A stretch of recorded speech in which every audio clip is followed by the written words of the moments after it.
Adolf Hitler neither finished school nor had any vocational training. He occasionally lived in homeless shelters or on the street. He refused to pursue a regular job. To this day, it seems inexplicable that he could come to power.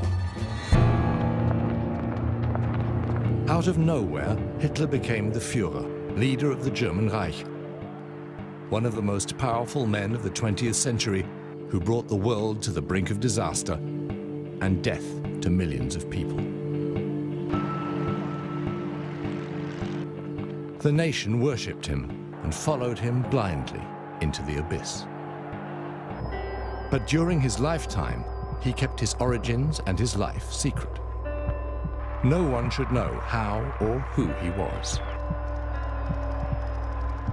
Hitler's contemporaries, from his birth to his death, flesh out the picture. Who was Hitler?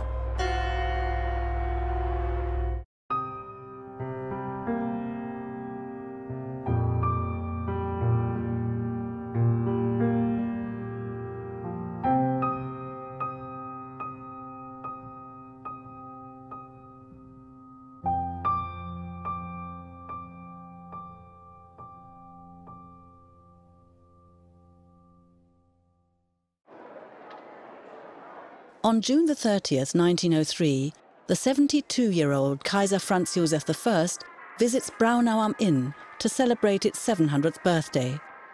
An historical coincidence.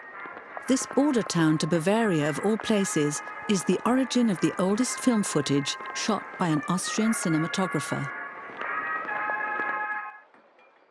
In the late 80s of the last century, my parents lived in this small town on the Inn, which is Bavarian by blood and Austrian by nationality. Adolf Hitler, Mein Kampf. The customs inspector Alois Hitler and his family occupy a small apartment on the top floor of the Pommer Hotel in Braunau. At Easter time on April the 20th, 1889, at about 6:30 in the evening, Adolf Hitler is born.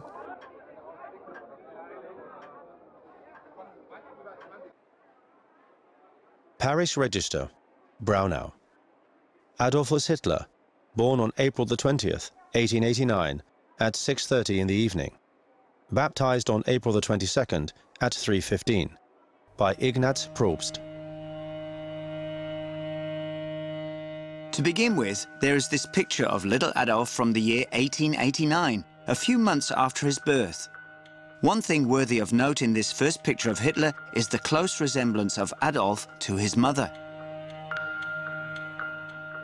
August Kubizek, childhood friend of Adolf Hitler.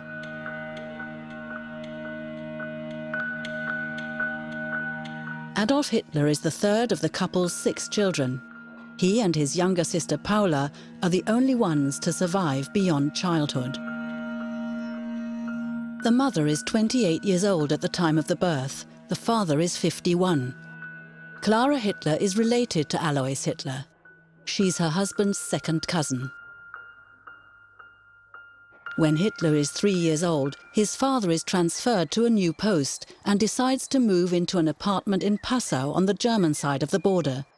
Adolf Hitler lives with his family in Bavaria for 3 years, until 1895.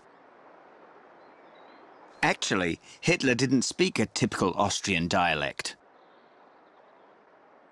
August Kubizek.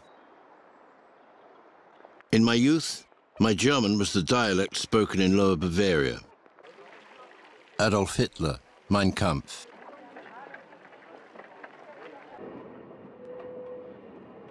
The oldest film recording made in Austria-Hungary was shot by foreigners, the Lumiere brothers. It shows Vienna, the capital of a multinational empire, in the year 1896.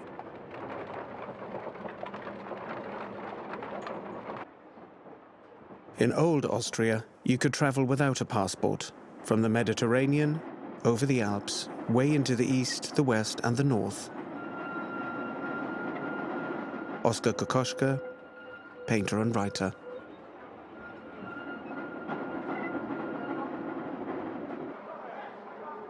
Hitler's ancestry from Lower Austria, as well as a total of 21 years spent in Upper Austria and Vienna, do not suffice to make him Austrian in the sense of a citizen of that nation.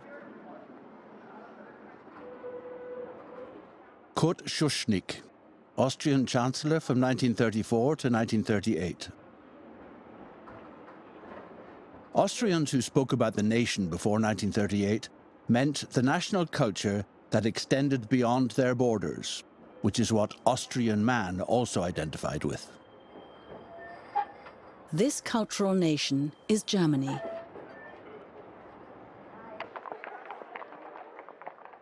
Transporting a locomotive through the streets of Chemnitz, 16 workhorses pull the locomotive as the factory has no rail connection.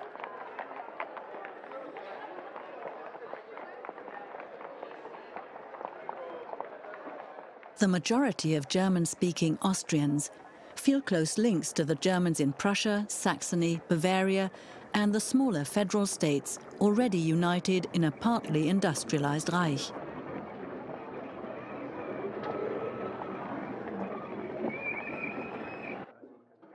He was a grumpy, reticent old man, and, like a lot of political free spirits at the time, a stern German nationalist. Joseph Meyerhofer, farmer in the village of Leonding by Linz. A visit to his parents' grave. His school friends say his mother was loving and kind-hearted.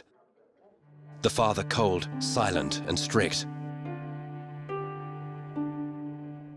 Josef Goebbels, diary, July 22nd, 1938.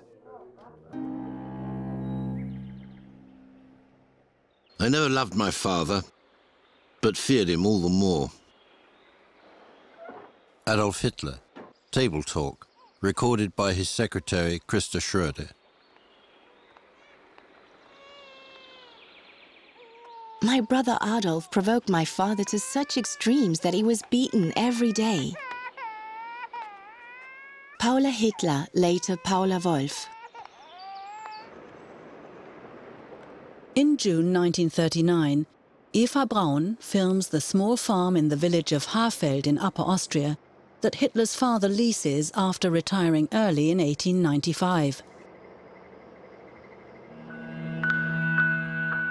On May 1, 1895, Hitler starts school in a one-room schoolhouse in the neighbouring village of Fischelham.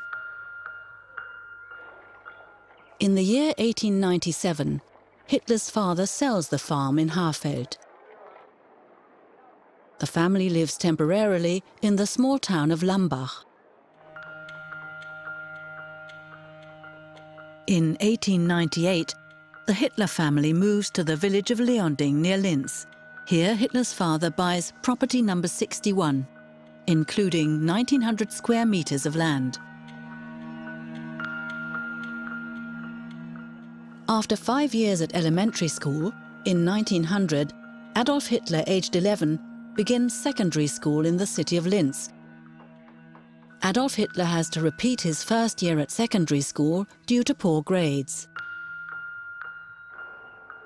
I remember the scrawny, pale boy who commuted every day between Linz and Leonding fairly well. He was definitely talented on the one hand, but was not in control of himself. He was considered rebellious, and he didn't work hard. Dr. Eduard Hümer, Hitler's French teacher.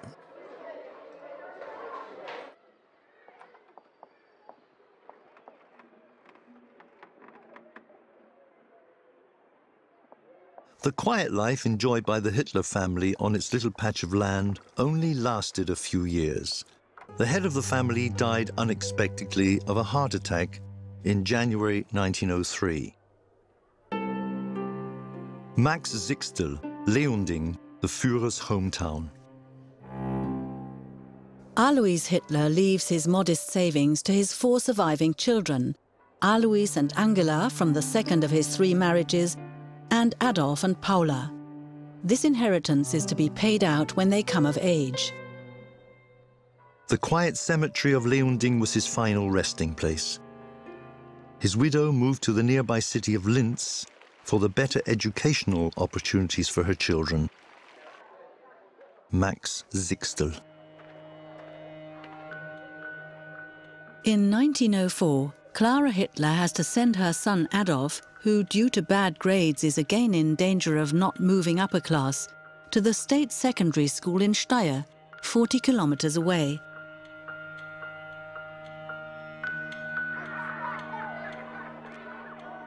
Look at my school grades. I had bad marks in German. That idiot of a professor spoiled the German language for me. I would never be able to write a proper letter. Adolf Hitler, in the Führer's headquarters, 1943.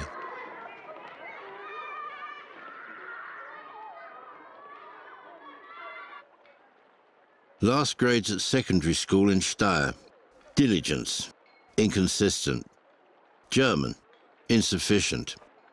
Geography and history, sufficient. Mathematics, insufficient. Physics, satisfactory. Freehand drawing, commendable. Sport, excellent. I don't have a photograph of Adolf Hitler during the years of our friendship. There probably aren't any photos of Hitler during this period. Everything that could be said about images of Hitler as a young man has already been said, were it not for the drawing by a classmate from the 4th grade of the junior high school in Steyr. By chance, this drawing, done in 1905, was preserved. The boy could only draw profiles. Nevertheless, there is something peculiarly fascinating about this pencil sketch. August Kubizek. After 9 years, Adolf Hitler finishes school without graduating. For the following 3 years, he lives in Linz on his mother's pension, not really doing anything.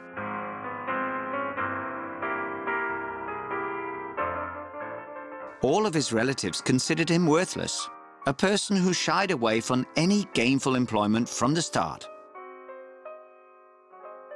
August Kubizek.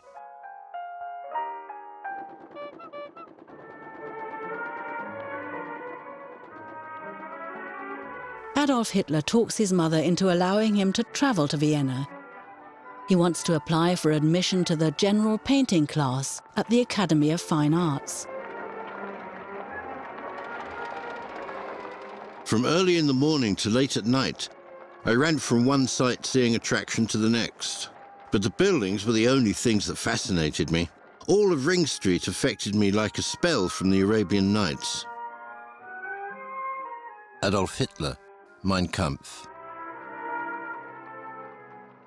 From 1904 to 1908, I was Adolf Hitler's only friend in Linz and thereafter in Vienna. August Kubizek. Hitler, who later, in the opinion of a few art experts, was not entirely untalented, manages to pass the first selection but is turned down after the second. Adolf Hitler, born in Braunau, Upper Austria, on April the 20th, 1889. German, Catholic, few faces, test drawing unsatisfactory. Classification list of the general painting class. When Adolf Hitler, disappointed by the rejection, returns to his family in Linz after 8 weeks, Clara Hitler is struck down with a serious illness. She's suffering from a swelling. Nowadays, it would be diagnosed as cancer. For several months, Adolf Hitler devotedly takes care of his mother at home. Dr. Bloch, well loved by all, was the Hitler family physician. August Kubizek. To a great degree, the boy lived in his own world. I have no idea what dreams he dreamt. Dr. Edward Bloch, Jewish physician of the Hitler family.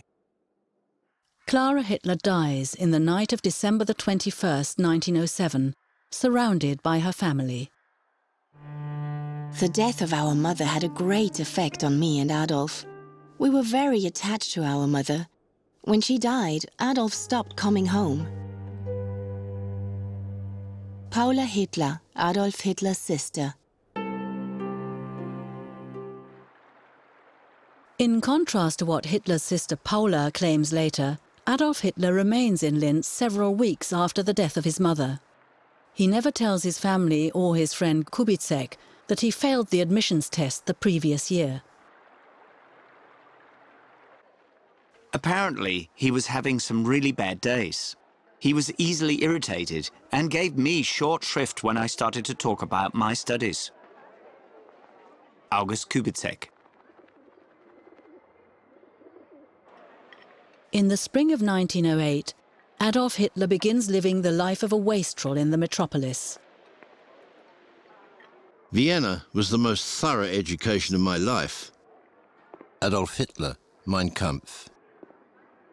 The small inheritance that was diligently managed by his guardian had to cover both the cost of living and his studies. He may have been able to supplement his income through the sale of drawings and paintings. August Kubitschek.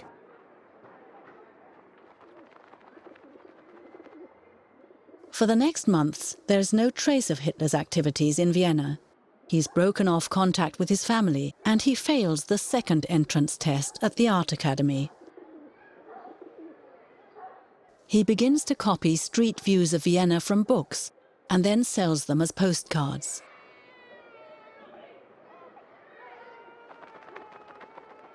I was a young, inexperienced man, without any means of support.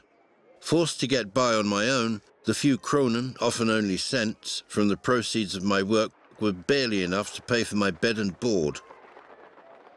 Adolf Hitler, Mein Kampf. Hitler's share of his father's inheritance is paid out on April the 20th, 1913, his 24th birthday. Hitler met Rudolf Häusler in a men's hostel. With him, he wants to move to the German city of Munich.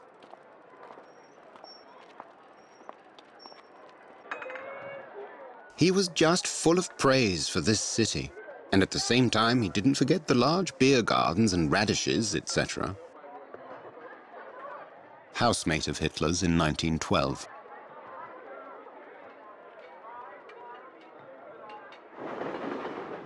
I had arrived in this town as a boy and departed as a quiet and serious man. Adolf Hitler, Mein Kampf.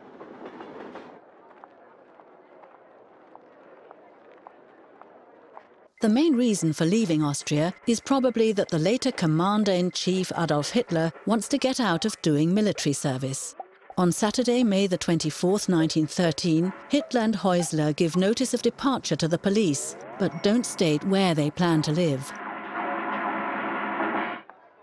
In Munich, Adolf Hitler has found the city that is to become the centre of his life. He does, however, remain an outsider. His inheritance helps him build an uncertain yet adequate existence on the fringe of society.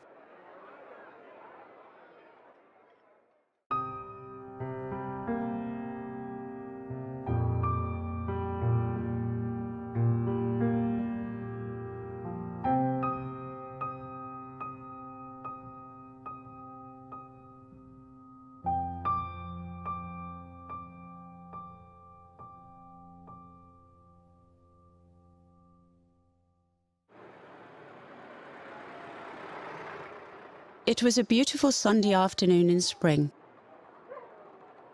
Someone knocked on the door and I answered it. It was a young man wanting to see the room we were renting. I showed it to him and we reached an agreement.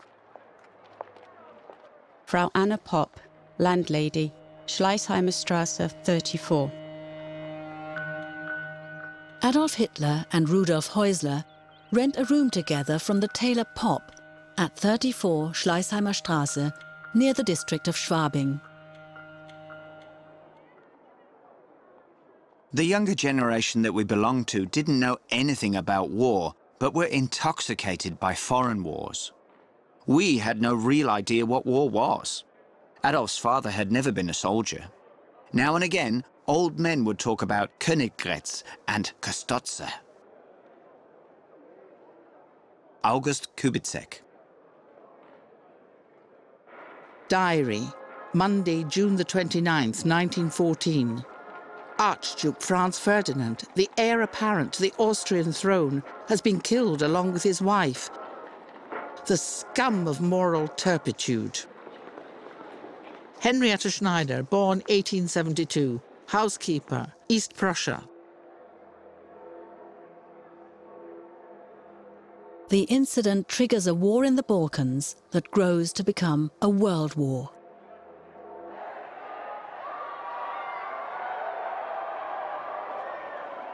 For me, those hours were a release from the annoying emotions of youth. I'm not ashamed to say today that I was overwhelmed with enthusiasm, fell to my knees and thanked the heavens with all my heart that they had given me the good fortune to live in this era. Adolf Hitler, Mein Kampf. On August 2nd, 1914, the day after Germany declares war on Russia, there is a big patriotic rally on Odeonsplatz in front of the Feldherrn Hall. Heinrich Hoffmann photographs the ceremony. Years later, in an enlargement, he discovers a face among the masses, which is presumably Hitler's.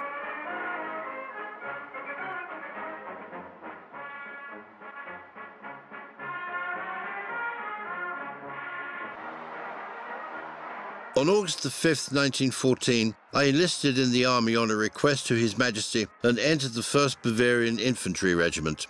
I was deferred for several days, then transferred to the 2nd Infantry Regiment, and finally assigned to the Bavarian Reserve Infantry Regiment No. 16 on August the 16th.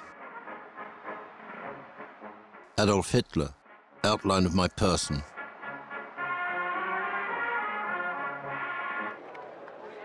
For the first time in his life, Adolf Hitler wears a uniform.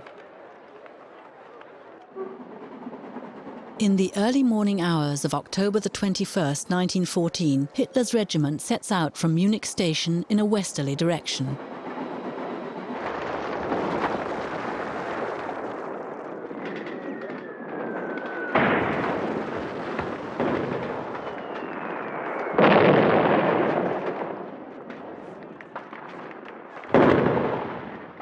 Shortly after the first combat mission of the List Regiment, Hitler is promoted to Lance Corporal. He will reject further promotions during the course of the war.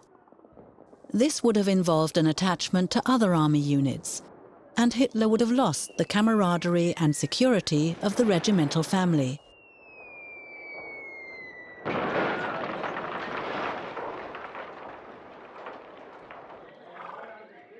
For the first time, Hitler was part of a bigger community, and with that came the order and structure that spared him the daily struggle to survive.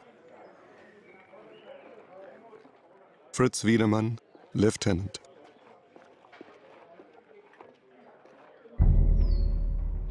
As of November the 9th, Hitler is deployed as a dispatch runner and assigned to the regimental staff. In the eyes of many soldiers in the trenches, the staff orderlies behind the immediate front are privileged cowards. Whenever death was on the prowl, a certain something attempted to rebel and appeared to the weak body in the guise of reason, and was in fact only cowardice that was behind this disguise, trying to seduce the individual. By the winter of 1915-16, this battle was already decided for me. The will itself had finally become my complete master. Now fate could put me to the test without me losing my nerves. A young war volunteer had become an old soldier. Adolf Hitler, Mein Kampf. Hitler is respected by his comrades at regimental headquarters, but he remains an outsider. In 5 of 6 photos showing Hitler with his comrades, he's either standing or sitting to one side. Hitler is wounded by British artillery shrapnel on October the 5th, 1916, and is taken to the Red Cross Hospital in Belitz, south of Berlin. By March the 1st, 1917, he's back running dispatches in the regimental staff. In the following months, he participates in combat activities. On August 4th, 1918, Hitler is awarded the Iron Cross First Class, the highest military honor that soldiers of his rank in the Imperial German Army can receive. The nomination was submitted by a Jewish officer, Lieutenant Hugo Gutmann. I never got out of Hitler the reason for his fanatical hatred of Jews.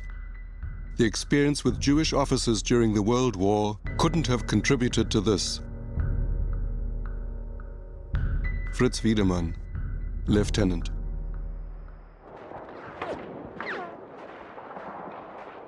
In the night of October the 13th, Hitler's war service ends in a heavy British barrage.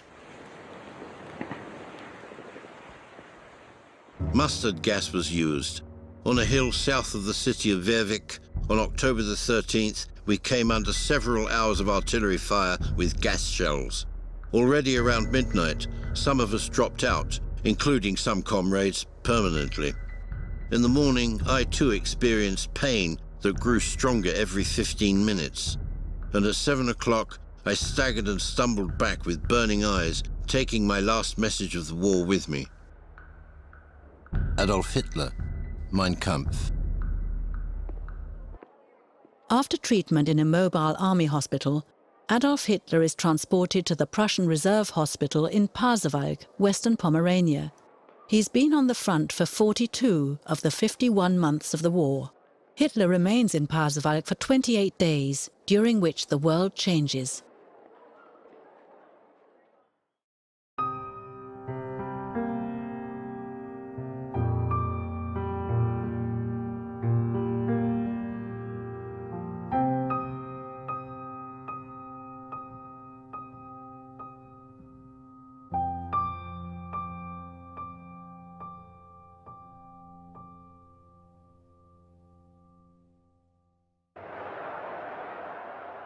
In the military hospital in Pasewalk, Adolf Hitler and the other patients learn that a revolution has taken place, the monarchy abdicated, and a ceasefire been concluded.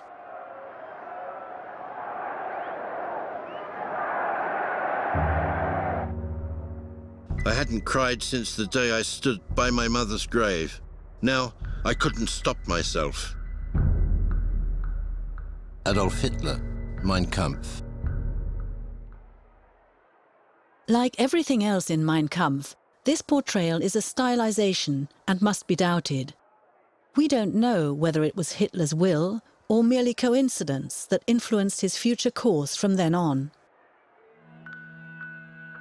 On November the 21st, 1918, Adolf Hitler returns to Munich. He tries to evade demobilization and remain a soldier. There are clashes between supporters of the workers' councils and parliamentary democracy in the state capital. The Social Democratic majority allows right-wing volunteer groups, the so-called Free Corps, to break the power of the workers' councils.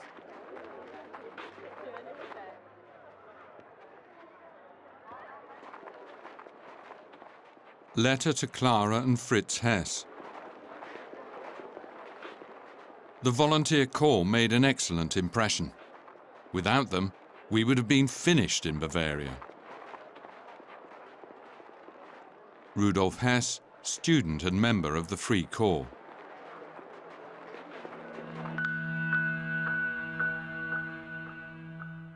Adolf Hitler keeps his distance to the revolutionary forces, but also to their right-wing opponents. During this period, Hitler grows more radical. He is under the influence of army officers like Karl Mayr, the head of the intelligence battalion. When I met him for the first time, he came across as a tired stray dog looking for an owner. Karl Mayr, captain of the Reichswehr. Karl Mayr also finances patriotic parties, like the Deutsche Arbeiterpartei, the German Workers' Party, which is founded in Munich on January the 5th, 1919, mainly by a group of railwaymen. On September the 12th, 1919, Hitler, who has in the meantime been demobbed, is sent to spy on the German Workers' Party by Mayr, who also provides financial support. During the discussion, a professor spoke about separatist views. A second speaker then took the floor and, in short, powerful words, demolished the professor. It was Adolf Hitler. Michael Lotter, secretary of the German Workers' Party.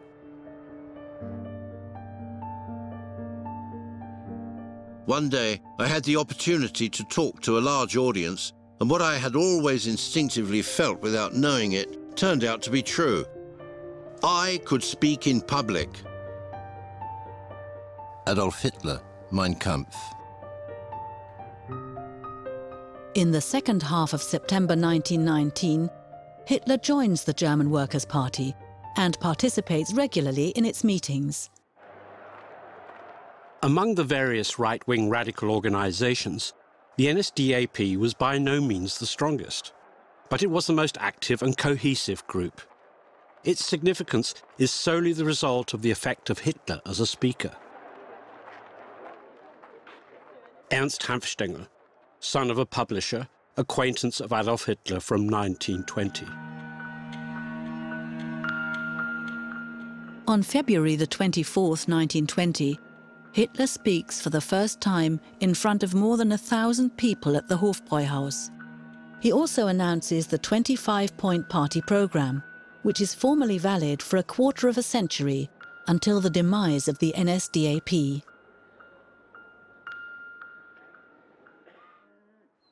First, we demand the unification of all Germans in a greater Germany based on the right of self-determination of the people. Second, we demand equal rights for the German people in respect to other nations and the abrogation of the peace treaties of Versailles and Saint-Germain. Third, we demand land and territory for the sustenance of our people and settlement of our surplus population. Fourth, only a national comrade can be a citizen. Only those of German blood can be national comrades, regardless of creed. Consequently, no Jew can be a national comrade. A few days later, they changed their name from the German Workers' Party to the National Socialist German Workers' Party, or NSDAP. Hitler was the party, and the party was Hitler. Ernst Hanfstaengl.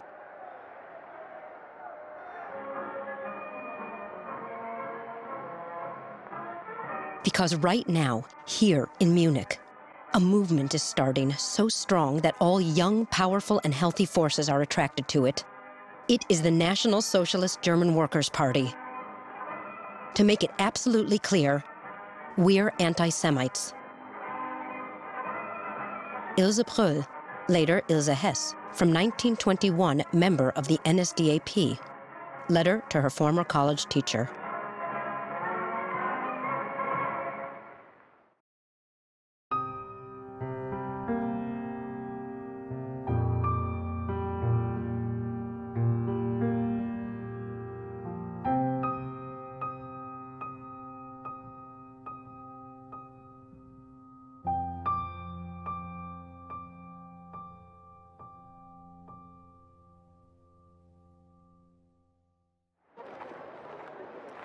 When the first party congress is held, the Augsburg SA is well represented.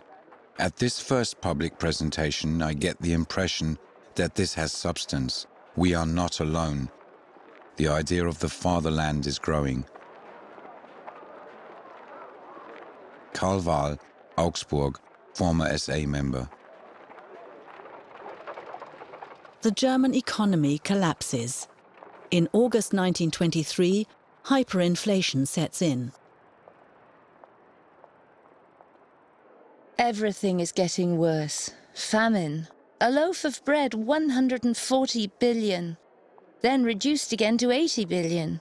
Famine, famine everywhere. Käthe Kollwitz, painter and sculptress. The national associations overestimate their own strength and believe that parliamentary democracy is at an end. Interview with the Daily Mail newspaper, October the 2nd, 1923. If a Mussolini were to appear in Germany, then the people would fall on their knees and worship him more than Mussolini has ever been worshipped. Adolf Hitler. A large revolt from the right in Bavaria with Ludendorff at its head. Henrietta Schneider, District Elk, East Prussia.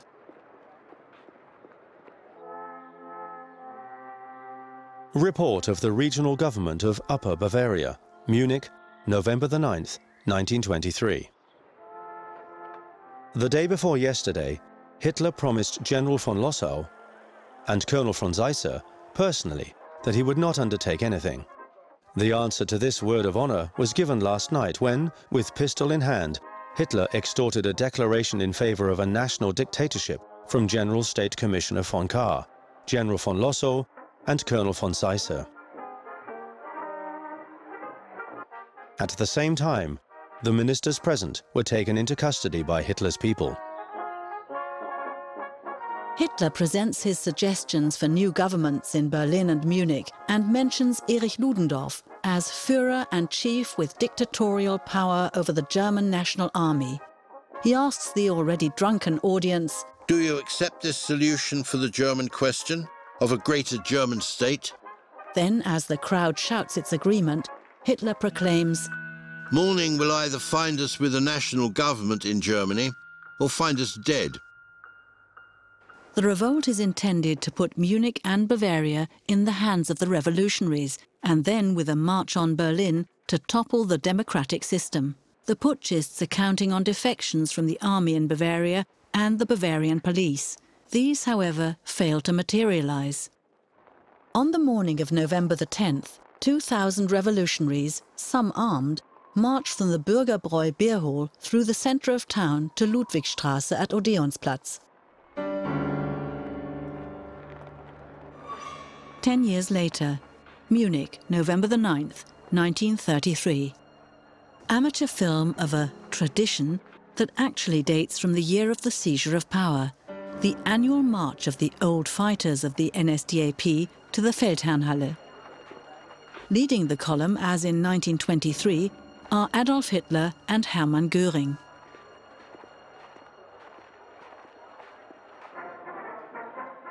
We retreated to Café Stephanie. People soon came in and said there had been a skirmish on the Odeonsplatz, and the enormous crowd of Hitler men turned and ran away from the state police. Oskar Maria Graf, writer, From My Life.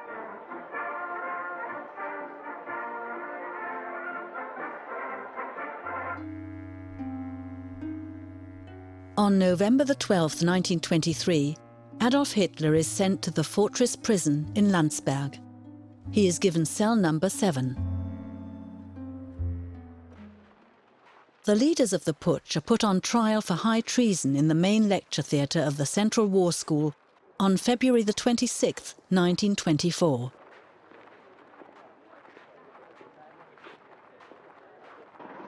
Report of the Württemberg Emissary, March the 13th, 1924.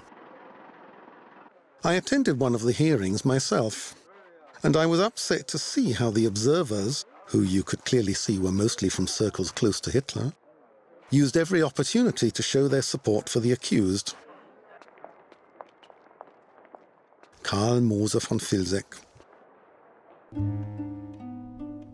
Letter to Clara and Fritz Hess. Hitler's final statement enclosed. It is one of the best, most powerful speeches that he has ever given. Even those in the courtroom who weren't particularly friendly to Hitler were deeply moved. Rudolf Hess, student.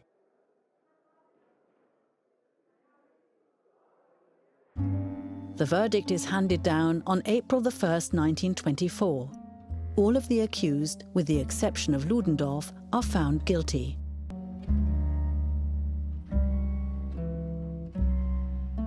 In his 13 months in Landsberg prison, Adolf Hitler begins the transcript of a manifesto that portrays his alleged journey through life and his development as a politician. and sets out his worldview.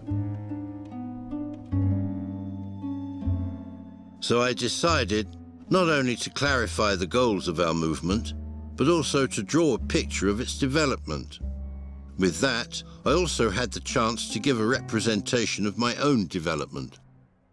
Adolf Hitler, foreword to Mein Kampf. The biographical parts of his book are to a great extent exaggerated and unverified. However, his political goals are deadly serious. His view of the world is voluntaristic. He sees it as he wants to see it.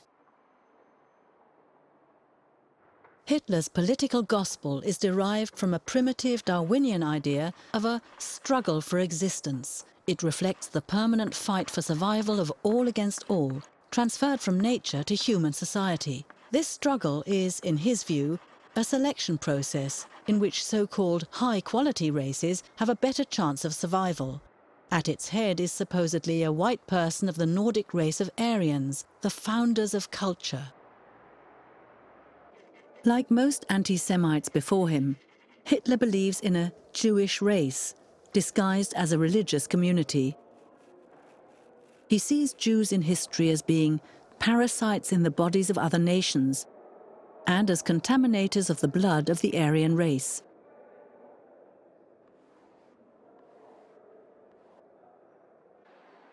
For hours, the black-haired Jew boy waits to ambush the unsuspecting girl whom he pollutes with his blood and thus steals her from her people.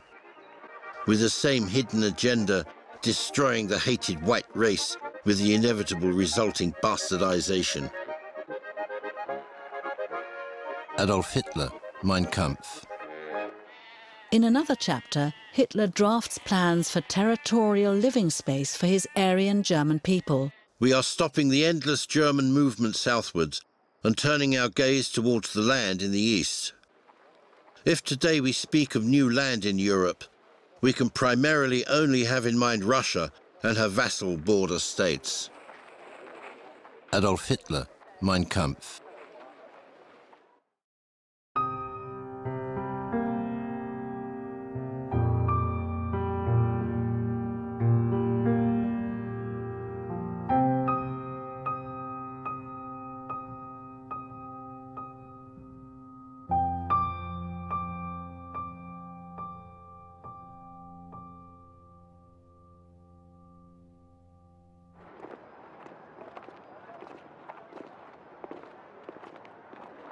Diary, January the 14th, 1925. At the end of the month, Hitler wants to call for the re-establishment of the National Socialist German Workers' Party. The only thing to do. Joseph Goebbels.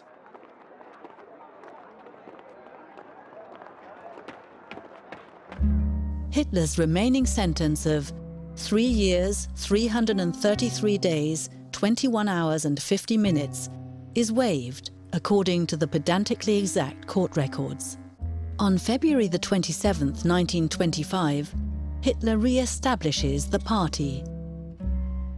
In the first round of elections for German president on March the 29th, 1925, Erich Ludendorff is the candidate of the NSDAP and other nationalistic groups. He only receives 1.1% of the votes. When Paul von Hindenburg enters the race in the second round of voting, Hitler orders his party to support the aging 77-year-old army general. Hitler and Ludendorff go separate ways. Hitler is now the sole leader of the national camp. Diary, April the 26th, 1925. Hindenburg elected. Is he the man that Germany needs at this time? Is he not too old? Too easy to influence? Bella Fromm, German Jewish journalist.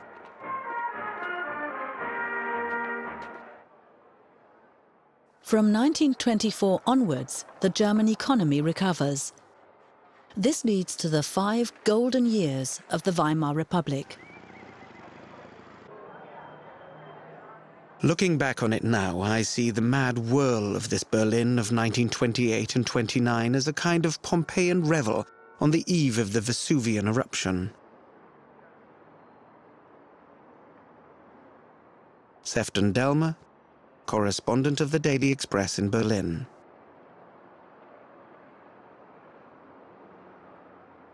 The Nazis hated culture itself because it is essentially international and therefore subversive of nationalism. Christopher Isherwood, British-American writer.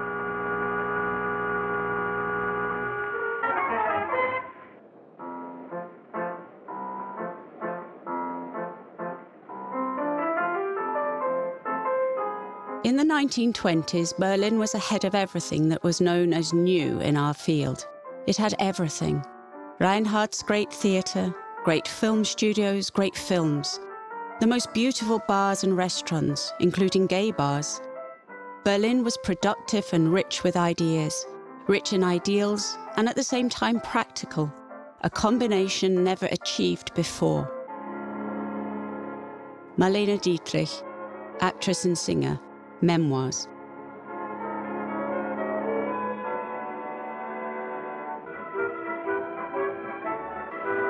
Art was no longer a mere ornament of life, but rather its immediate expression. Cubism, futurism, expressionism, whatever you want to call it, this is how we were. This was our world. So shaken and shocked that everything was upside down. Surrealism? Of course. What else? Vicky Baum, writer and journalist.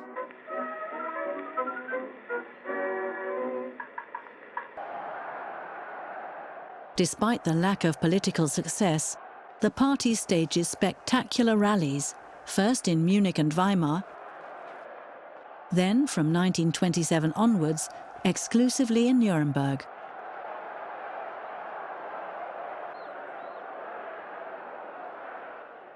Diary, Nuremberg, August the 4th, 1929. A stampede of people that exceeds our wildest hopes. Outside, the drums are already booming. Torchlight processions, endlessly long. Joseph Goebbels, NSDAP leader of Berlin.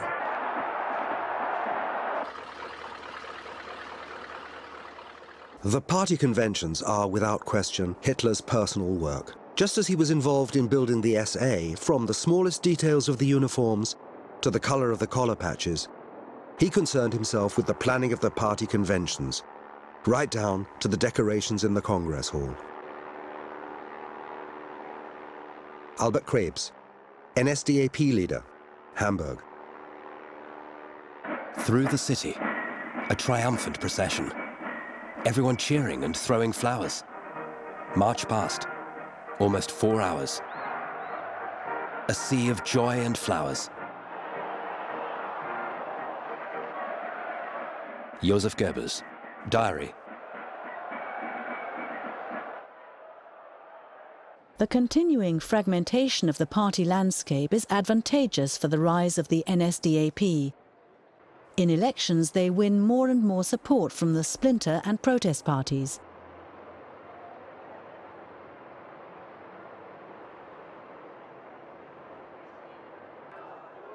After imprisonment in Landsberg, Hitler becomes the sole leader of the nationalist movement.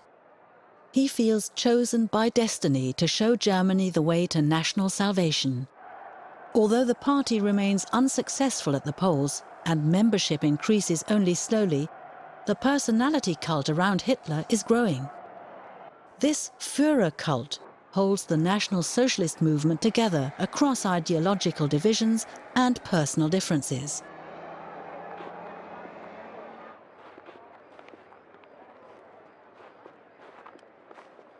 Between 1925 and 1929, Hitler's small political movement is marked by activism, dynamism, enthusiasm, youthfulness and strength. Nearly 60% of new party members are under 30 years old.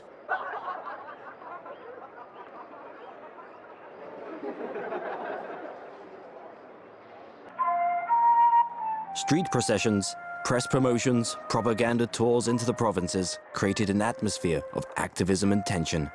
There were countless clashes and wounded people, even dead people, left in the square. Horst Wessel, autobiography.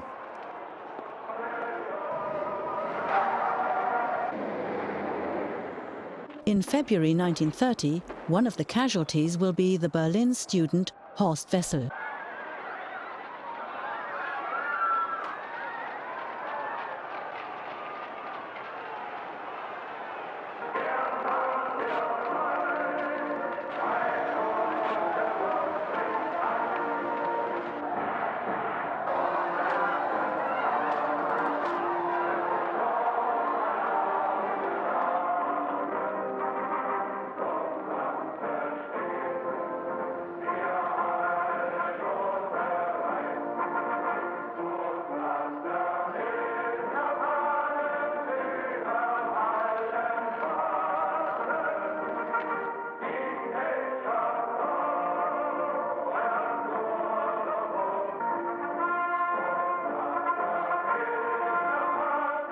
Durch Fleiß, durch Lernen und ich kann sagen durch Hungern.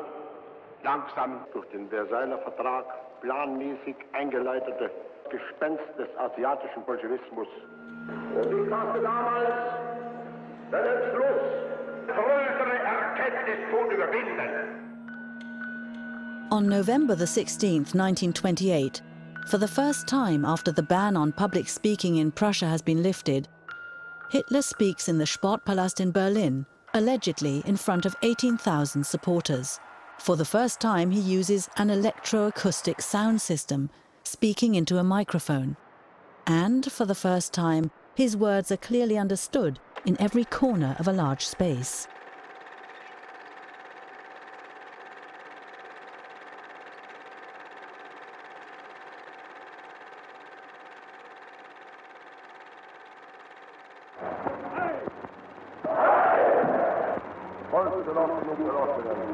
Sieg oder Niederlage, der Mittelstand verelendet, die Finanzen, also ist es typisch deutsch, 30 Parteien zu besitzen.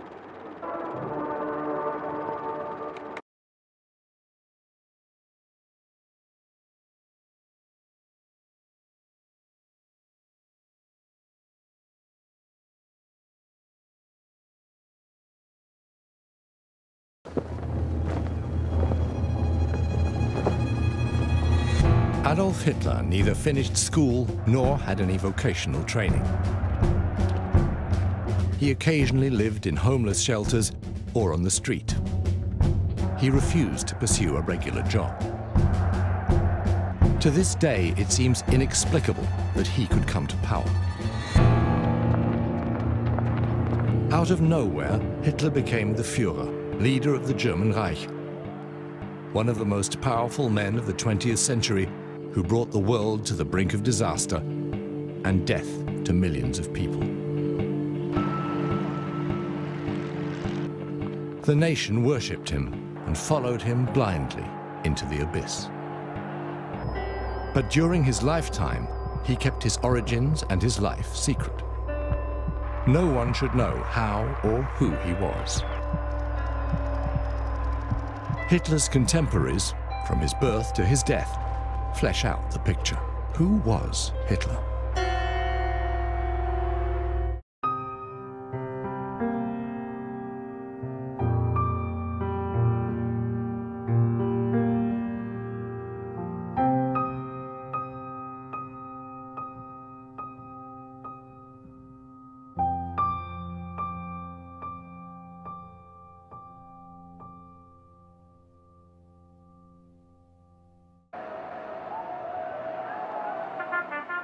October 1929. Angry autumn after a beautiful summer. Rain and calm weather, and something suffocating in the air. And it wasn't the weather. For the first time on the street, manure-brown uniforms. Sebastian Hafner, journalist, Memoirs. The SPD had won the German elections of 1928 and since then led a coalition government with the middle-class people's parties. this falls apart 1 year after the death of the Liberal foreign minister over domestic policy differences. In 1930, Chancellor Brüning convinces President von Hindenburg to dissolve Parliament and call for new elections 24 months early. Brüning is determined to govern with the help of the President, if necessary, without a majority.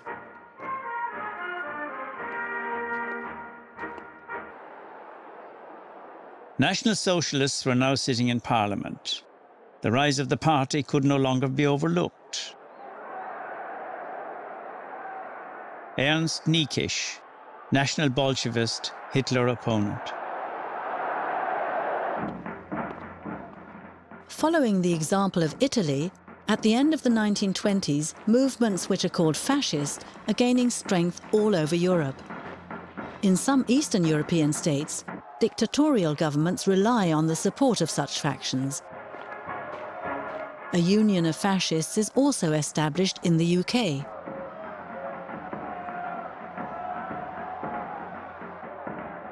A party demonstration in Manchester in 1934. Sir Oswald Mosley, founder, British Union of Fascists.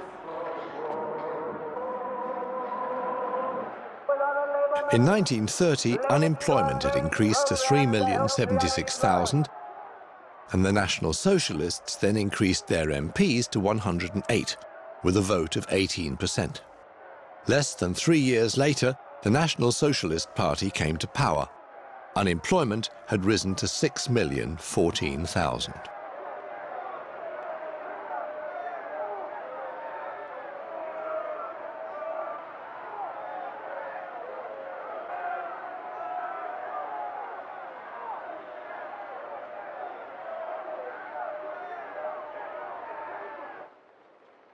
New Year's Order, December the 31st, 1931. The army of brown shirts has multiplied numerous times.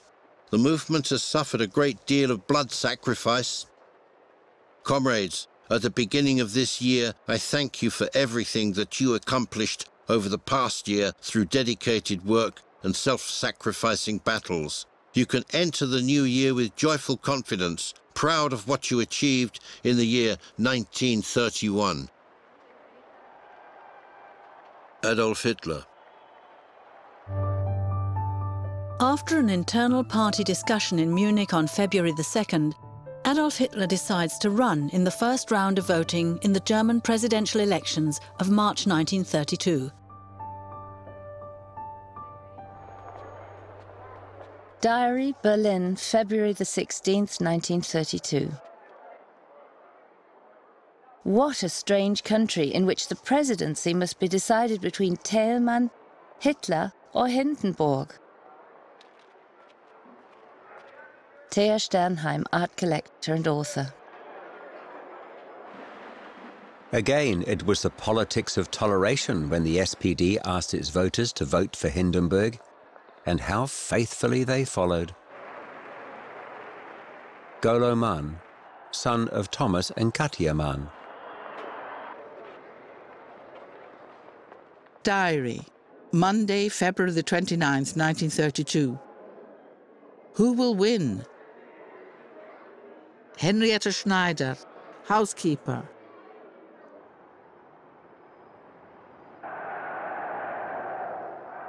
Election campaign flight, April 1932. Soon Hitler had sunk into morose apathy. He just sat there, staring gloomily out of the window, wads of cotton in his ears. A complete contrast to the glad-hand extrovert man at Tempelhof.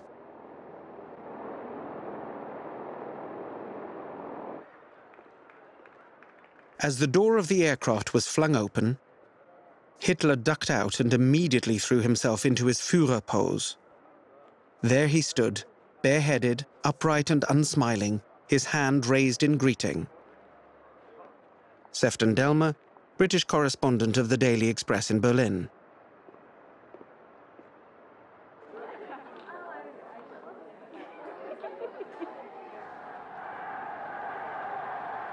Diary, Weimar, April the 10th, 1932, Sunday. Second round of voting in German presidential election. Hindenburg finally elected over Hitler. Harry Graf Kessler, publicist and diplomat.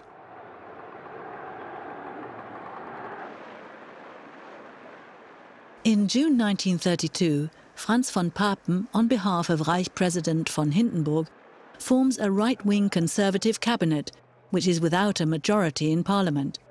The new chancellor hopes for the support of Hitler and, according to Hitler's demand, asks the Reich President to call new parliamentary elections on July the 31st.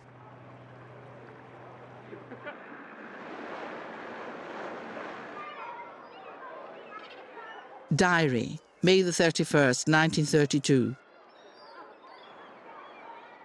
Lotte is coming on Sunday. She's planning a trip with Karl to Westerland.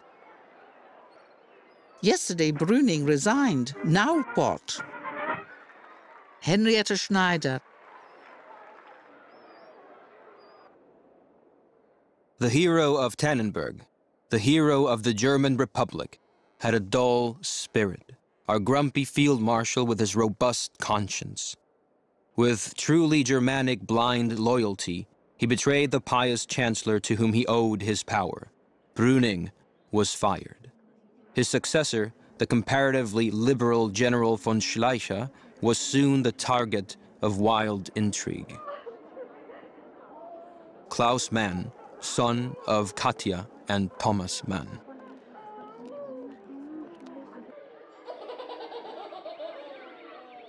For far too long, we had been content with laughing and joking about the house painter Hitler.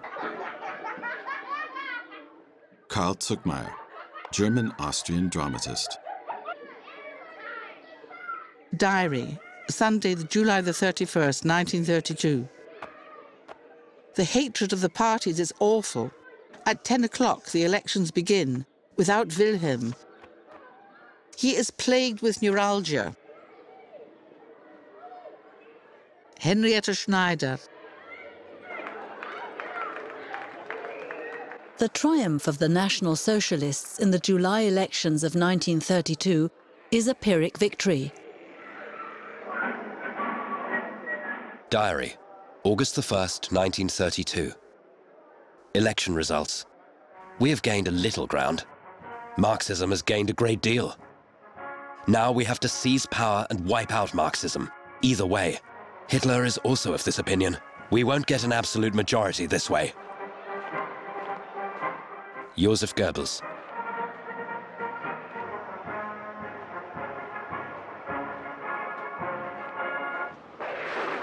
As almost all the major parties in the Reichstag want to bring down von Papen's government, Reich President von Hindenburg dissolves the newly elected parliament in September and calls new elections for November the 6th, 1932.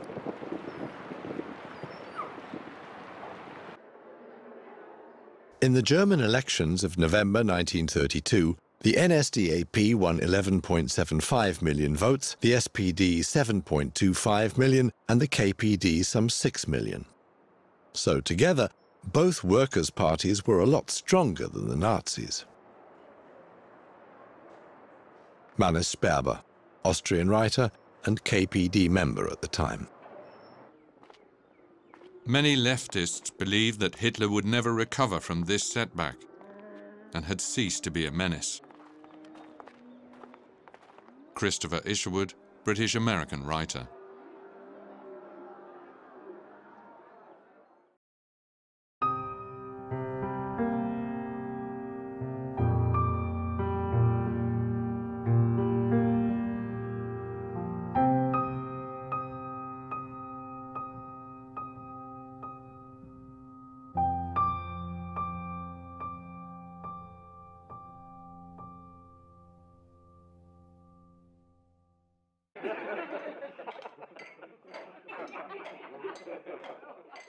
January the 1st, 1933. Hitler was in a good mood that evening and talkative, like in the old days. Before he left, he added to his entry in the guest book, "On the first day of the new year." Then he looked at me and said, with suppressed excitement, "This year belongs to us." Ernst Hanfstaengl, head of the NSDAP Foreign Press Bureau. After Hindenburg had decided against Chancellor Brüning, the president turned his attention to the forces of the great agrarian heavy industry coalition that operated with Hitler against Brüning, his natural allies. He took their view of Hitler. The reconstruction and further expansion of the great agrarian and heavy industry positions of power was to be taken forward. But the power was not to be transferred to the National Socialism. Ernst Niekisch, journalist, National Bolshevist. Diary, Monday, January the 30th, 1933. Elsa came back from school with the cry, "Heil Hitler!" Then we knew Hitler had become German Chancellor at last. Henriette Schneider. A fragment of film produced using an early Agfa colour film process. It shows thousands of extras recreating the torchlight procession through the Brandenburg Gate. It is supposed to remind viewers of January the 30th, 1933.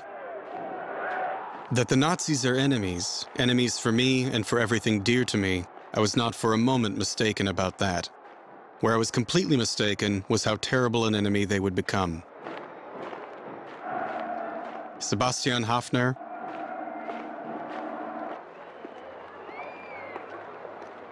The majority of his ministers were members of the German National People's Party. He utterly despised the party and was convinced that he would one day be able to rid himself of them. To be able to carry this out, he set one condition to which the German president also agreed. He wanted the power to order new elections. Ernst Niekisch.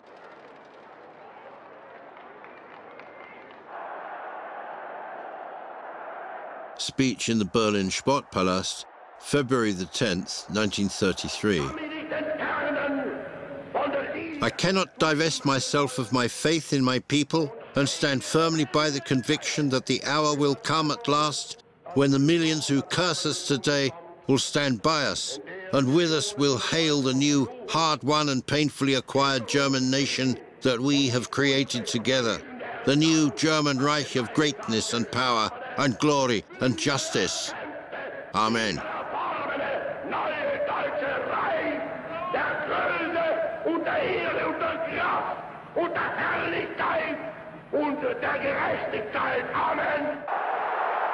Adolf Hitler, Reich Chancellor. The Reichstag elections of March the 5th are the last more or less free elections in the German Reich. On the streets, dissidents are terrorized by the SA.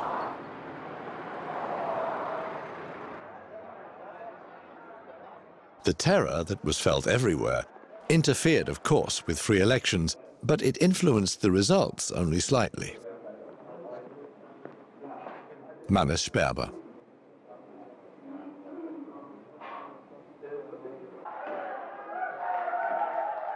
In the elections, the NSDAP profits from the high turnout of 88.8%, gaining 43.9%. It has to form a coalition with the German National People's Party. But the majority of Germans don't want a parliamentary democracy either. The democratic parties remain clearly in the minority, because 12.3% of the voters cast their votes for the communists. March the 12th, 1933. Press dispatch. The office of the Reichstag sent the newly elected members an invitation to the opening session. According to a directive, the communist members of the assembly were not sent an invitation. Vossische Zeitung newspaper. Der Reichsregierung beabsichtigt daher nicht, durch dieses Ermächtigungsgesetz die Länder aufzuheben. 2 days later, I was sitting in the Kroll Opera House, not as a Reichstag deputy.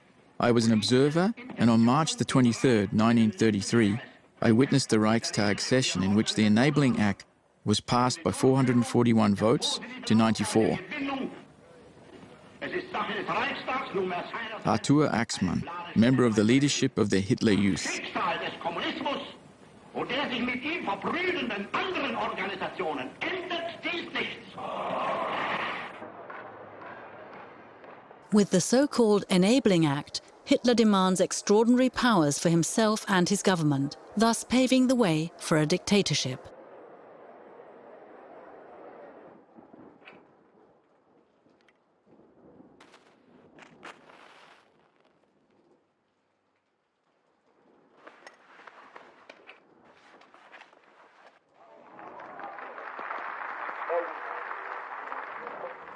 The Social Democrats were the only members to vote against the Enabling Act. Irgendein Grundsatz unserer Partei daran hindern können.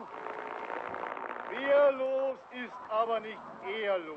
But despite my conviction that the Social Democrats had failed, Besiegte Gegner zu behandeln, als seien sie Vogel. I was not unimpressed by Weld's speech. Freiheit Arthur Axmann. und Leben kann man uns nehmen, Ehre nicht. Article 1 of the Act describes the transfer of legislative powers from Parliament to the Cabinet. The legislative and executive branches become one.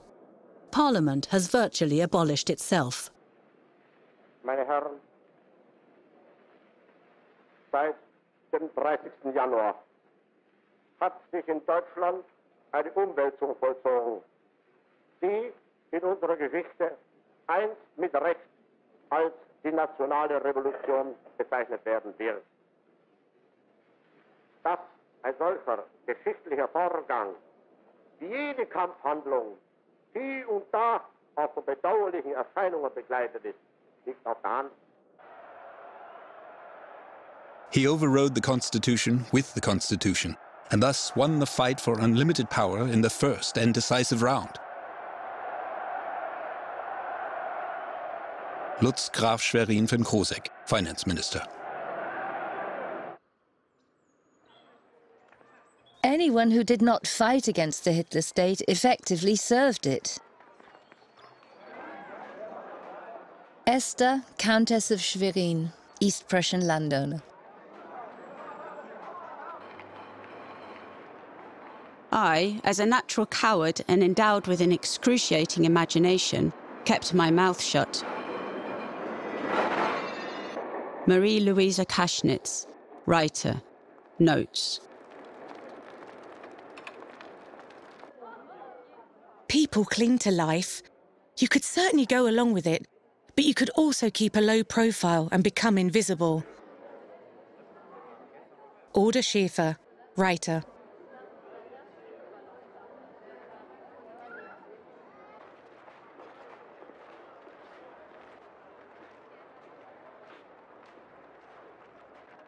Letter from prison, June the 7th, 1933. You know that imprisonment doesn't depress me at all. What could I really do outside at the moment? Shrug off the sad looks of the workers with a humiliated heart and sagging shoulders, and tell them that I cannot change it either? It's better to be outwardly unfree, and inwardly face the future with a proud soul. Julius Leber, SPD member of the Reichstag.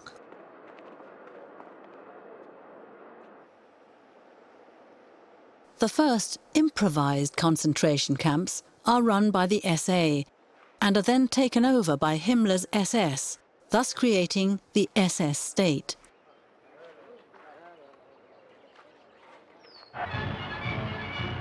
At the Nuremberg Victory Rally in early September 1933, SA Chief of Staff Ernst Röhm is the most prominent party leader after Hitler and clearly his right-hand man. Röhm shows his loyalty to Hitler in public. Privately, however, he criticizes Hitler severely for his policy on the German army. Thanks to his instinct for power, Hitler is willing to believe the rumors spread by opponents of the powerful head of the SA that the leaders of the SA, with its 4 million members, are planning a coup. Diary, Berlin, June the 24th, 1934. Politically, it stinks. Nobody knows why exactly. A power struggle is impending between the SA and the SS. Erich Ebermeier, writer. The differences of opinion between Röhm and Hitler, especially concerning the issue of the German army, escalate. Before the SA leadership, Röhm finally calls for the German army to be included in his command. Diary. Sunday, July the 1st, 1934. Mutiny of the SA leaders in Munich, with Röhm at its head. Hitler himself helped arrest the gang and had them shot. Henrietta Schneider. On July the 2nd, Hitler announces the official end of the purge in which between 150 and 200 people were shot. Röhm was one of the last victims. He was shot on July the 2nd, 1934. Hans Frank, Bavarian Minister of Justice, Reich Legal Director. To crush the alleged revolt by Röhm, Adolf Hitler uses the services of the SS, whose leaders have already brought the police almost entirely under their command. The SS, which was formerly still affiliated with the SA, is rewarded for its murderous service. On July the 20th, 1934, Hitler decrees, "In view of the great services of the SS, particularly in connection with the occurrences of June the 30th, 1934, I hereby promote them to a self-contained organization within the NSDAP." Adolf Hitler. With that, Hitler has forged the decisive weapon of his state. The SA becomes a kind of folklore club for the NSDAP.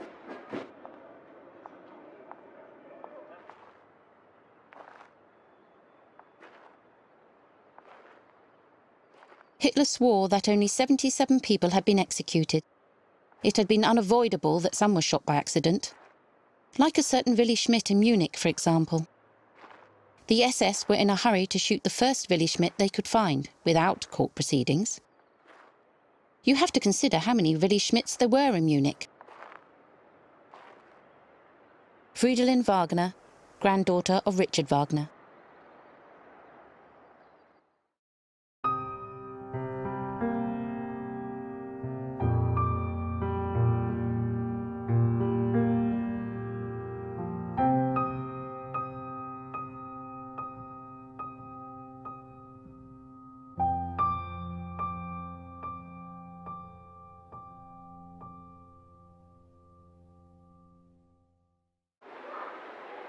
Diary, Berlin, August the 1st, 1934. At lunchtime, we drove to the Halensee baths. People are friendly and peaceful. Even the young people seem well behaved here. The Berliner Zeitung newspaper published a bulletin at 8:30 this morning. Condition deteriorating, pulse weaker. So the end is near.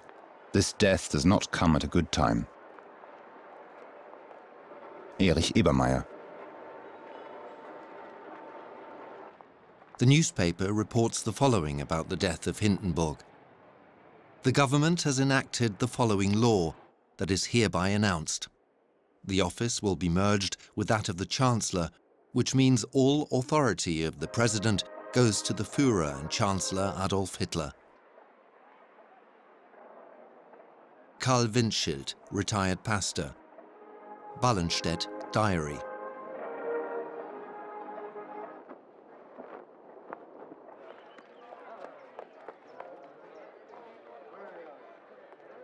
Diary, Wednesday, October the 17th, 1934. A law has been made. Hitler will remain the leader of the German people for life. Henrietta Schneider. The magic formula, the Führer has ordered. The Führer wishes. The Führer accepts. The Führer forbids, or the Führer authorizes, became the completely new, legitimized method of authority to issue directives that nullified all existing forms of state life in Germany. Hans Frank.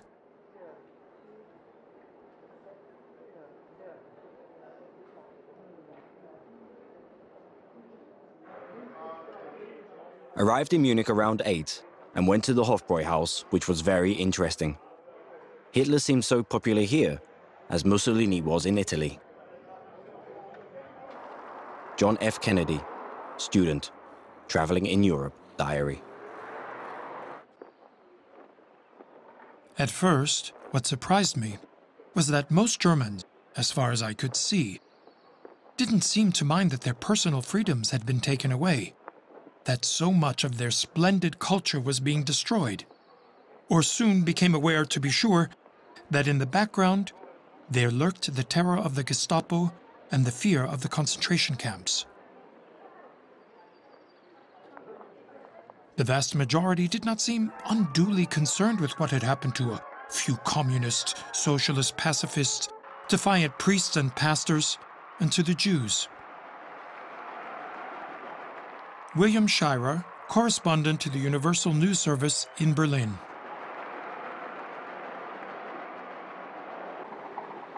Departure for Cologne via Frankfurt. All towns are very attractive, showing that the Nordic races certainly seem superior to Latins. The Germans really are too good. John F. Kennedy, diary.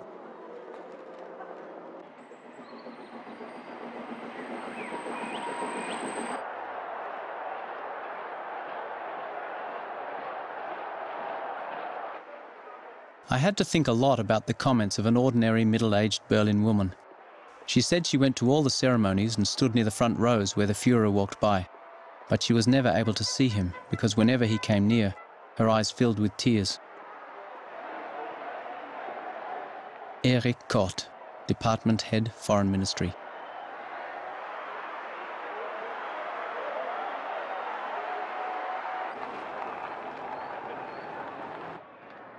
Hitler seemed modest, middle class, rather dull and self-conscious, yet with this strange tenderness and appealing helplessness.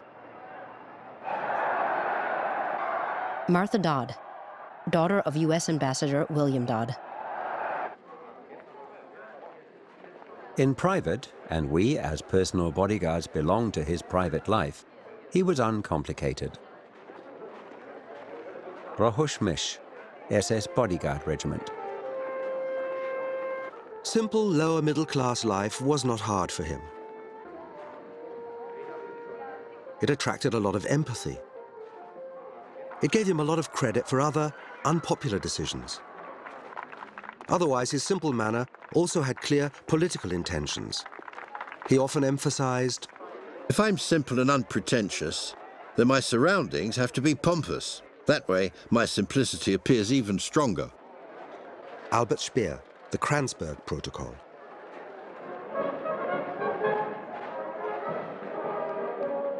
Goering, who'd become fat and out of shape, seemed ridiculous in his fantasy uniforms and his love of medals and decorations. His greed for earthly goods turned him into a crook. Robert Coulondre, who served as an ambassador to Berlin in autumn 1938, wrote that of all Hitler's sinister buddies, he was still the best. Paul Stelin, Air Force attaché in the French Embassy in Berlin.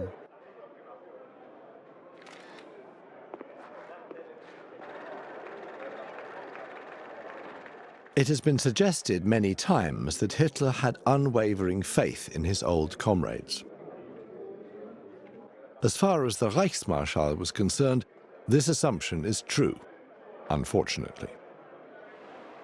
Heinz Guderian, commander of the 2nd Tank Division.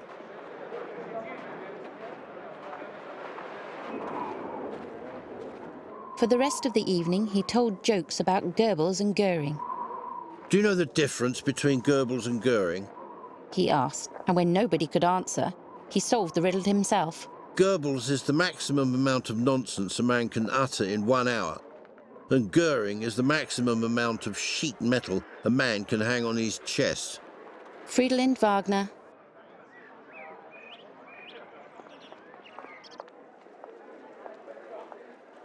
Berlin, November 1937. In November, the hunting exhibition was opened by Reichsmaster Hunter Goering. Strong foreign participation contributed to its success, causing a sensation in Berlin and impressing the visiting guests from all over the world. Our French countrymen came in droves. Paul Stalin. He condemned the elegant passions of his lofty colleagues, like hunting or horse racing. These were the last remnants of the feudal rule of the princes.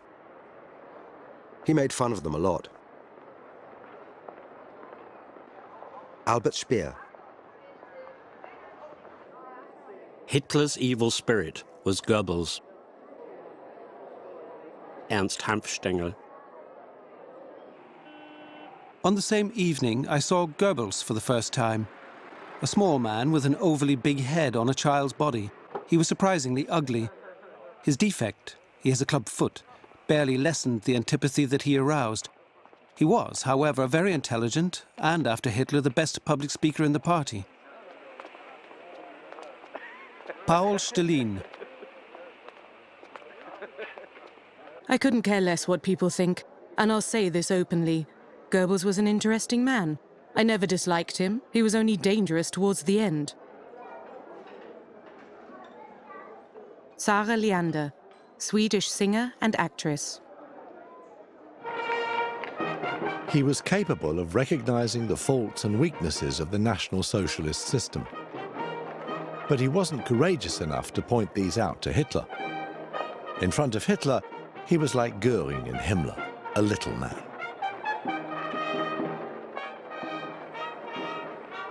Heinz Guderian, Major General.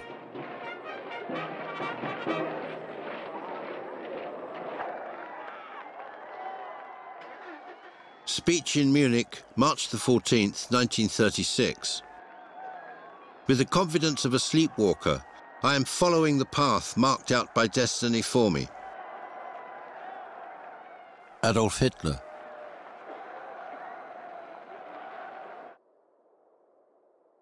Diary, Sunday, March the 16th, 1935.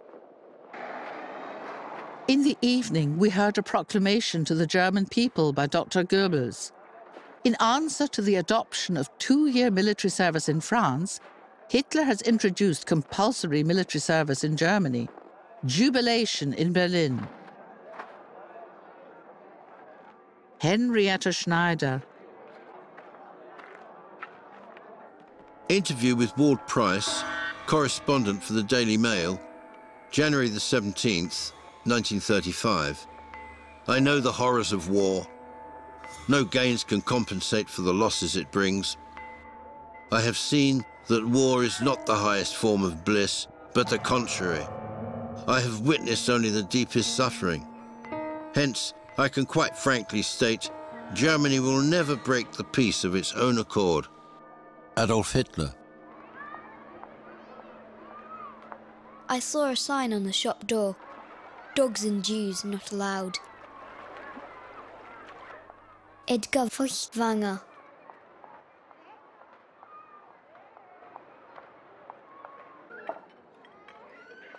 Diary, Sunday, September the 15th, 1935. On the radio tonight, they're announcing the outcome of today's resolutions in the Reichstag, that is to say, the laws that the NSDAP deputies have agreed on, the anti-Jewish laws. Marriage between Aryans and non-Aryans is forbidden. Karl Windschild, retired. Ich schlage nun dem Reichstag die Annahme der Gesetze vor, die Ihnen Parteigenosse Reichstagspräsident Göring verlesen wird. Hinter allen 3 Gesetzen steht die Partei und mit ihr und hinter ihr die deutsche Nation.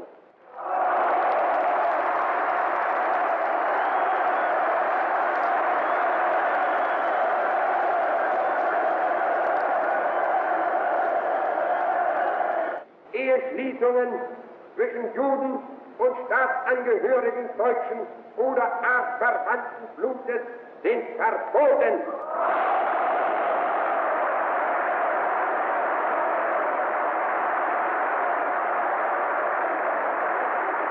Unser Führer im Retter und Schöpfer, Sieg Heil!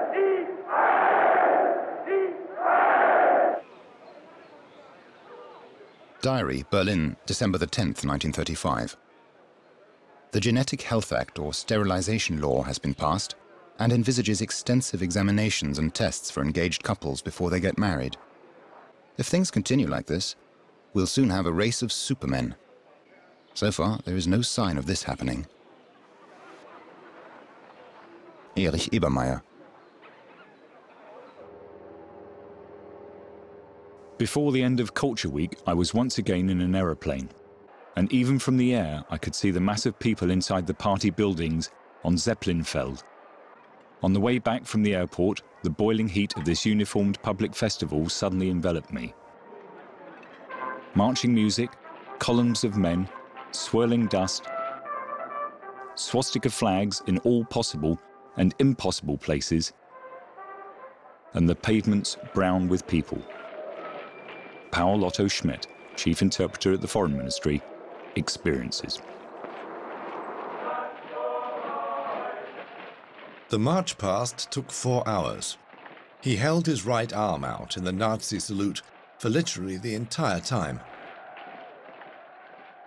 Afterwards, I asked him how he was able to do that. His answer? Willpower.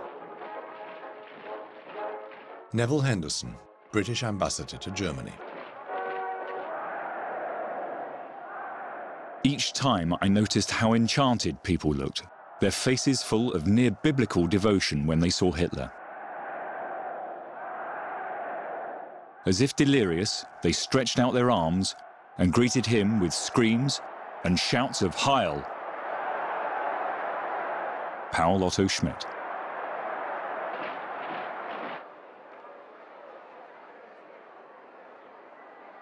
Over the years, the procedures at the Nuremberg rallies are canonized. The form, as Hitler expresses to Albert Speer in a debriefing of the party convention in 1938, must be an irreversible ritual for as long as he lives. Canonization would provide his potential successor with Hitler's borrowed charisma and become a liturgy of the Third Reich.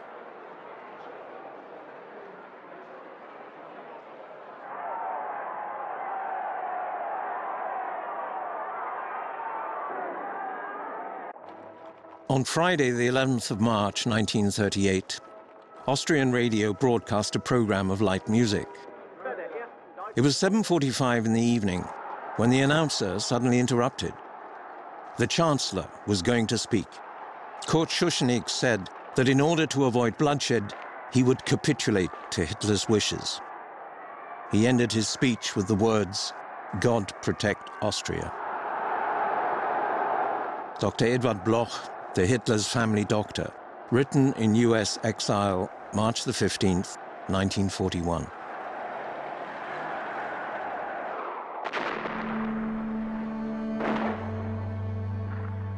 Apart from his resolve to bring all Teutonic races into the Reich, as so plainly described in Mein Kampf, Hitler had 2 reasons for wishing to absorb the Austrian Republic.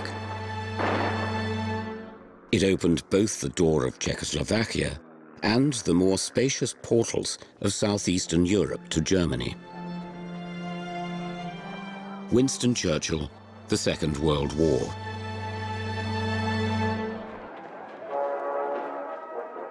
If it is still claimed today that Hitler occupied Austria against the will of the Austrians, that doesn't coincide with my observations. Fritz Wiedemann, Adjutant to Adolf Hitler.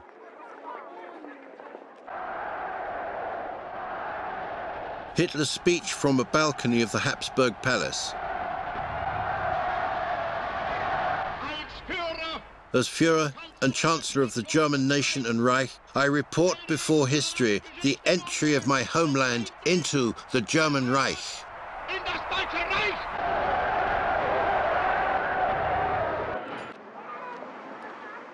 On March the 25th, 1938, Hitler begins the last election campaign of his life. Hitler wants to confirm the annexation of Austria in a referendum. He estimates 80% will vote in favour of it in Austria. He's more than surprised when on the evening of April the 10th, the referendum results are announced. 99.75% have voted for the Anschluss, more than in the Old Reich.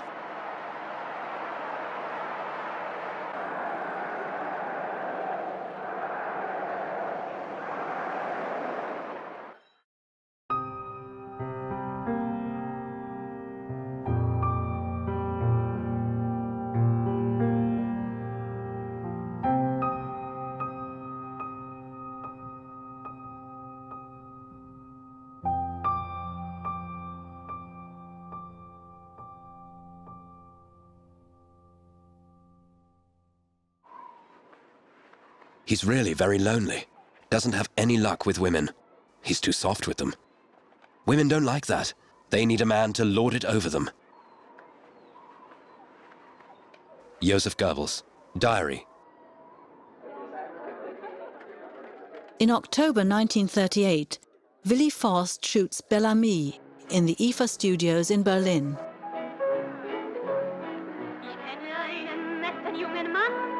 Speech to the Nazi Women's League in Nuremberg. There was a time when liberalism fought for the equal rights of women, but the faces of German women, of German girls, lacked hope. They were gloomy and sad. And today we see countless beaming, laughing faces.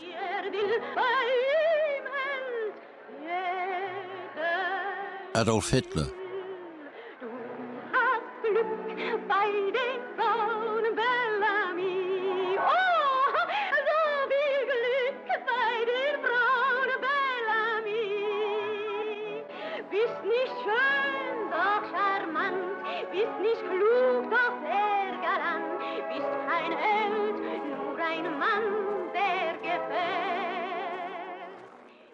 He knew that he could have any number of women. He refused because he didn't know, as he said jokingly, whether they favored him as a Reich Chancellor or as Adolf Hitler. Albert Speer. As for Eva Braun, no one outside the inner circles of the party and the SS knew of her until the last year of the war. Charles Bewley, Irish Envoy Extraordinary to Berlin, 1933 to 1939. Privately, Hitler was very nice. Eva Braun loved him very much, and he loved her. Hertha Schneider, friend of Eva Braun. Diary, November the 18th, 1934. I don't want it to be my fault if he doesn't like me anymore. Eva Braun. For several months in the years 1934 and 1935, Eva Braun keeps a diary. The diary includes the period when she attempts suicide, probably to get Hitler to commit to her.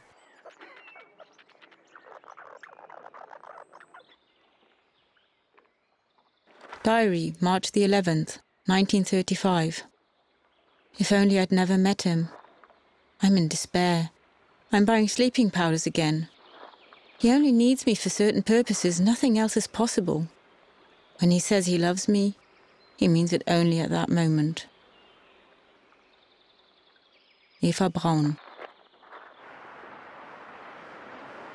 That was when Eva Braun attempted her first suicide. This act of desperation moved Hitler deeply. Christa Schröder, Hitler's private secretary.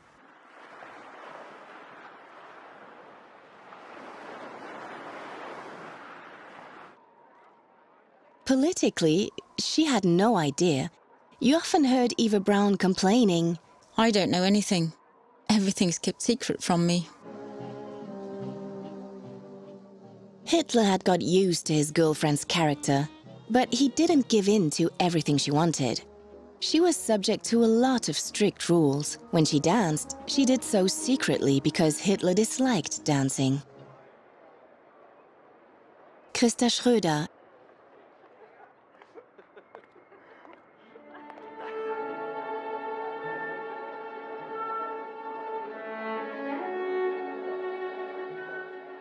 The efforts my wife and I made to encourage Hitler to take private dancing lessons weren't crowned with success.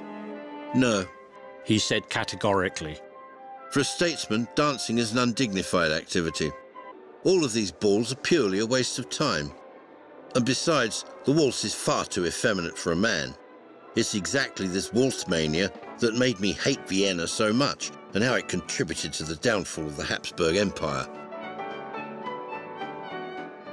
Ernst Hanfstengel, from 1937 in exile.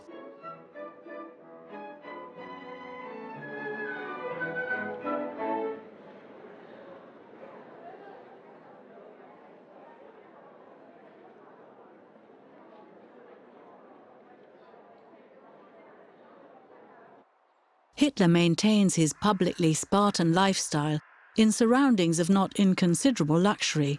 In addition to his private apartment in Munich, he also has a residence in the Alps on Obersalzberg. Unnoticed by the public, he builds up a fortune worth millions. I don't have any stocks. I don't own shares in any company. I don't earn dividends. Adolf Hitler in the Krupp Works, Essen, March the 27th, 1936. The Reich Finance Ministry declares that Hitler is no longer obliged to pay taxes due to his constitutional position. And as of 1934, Hitler no longer does so.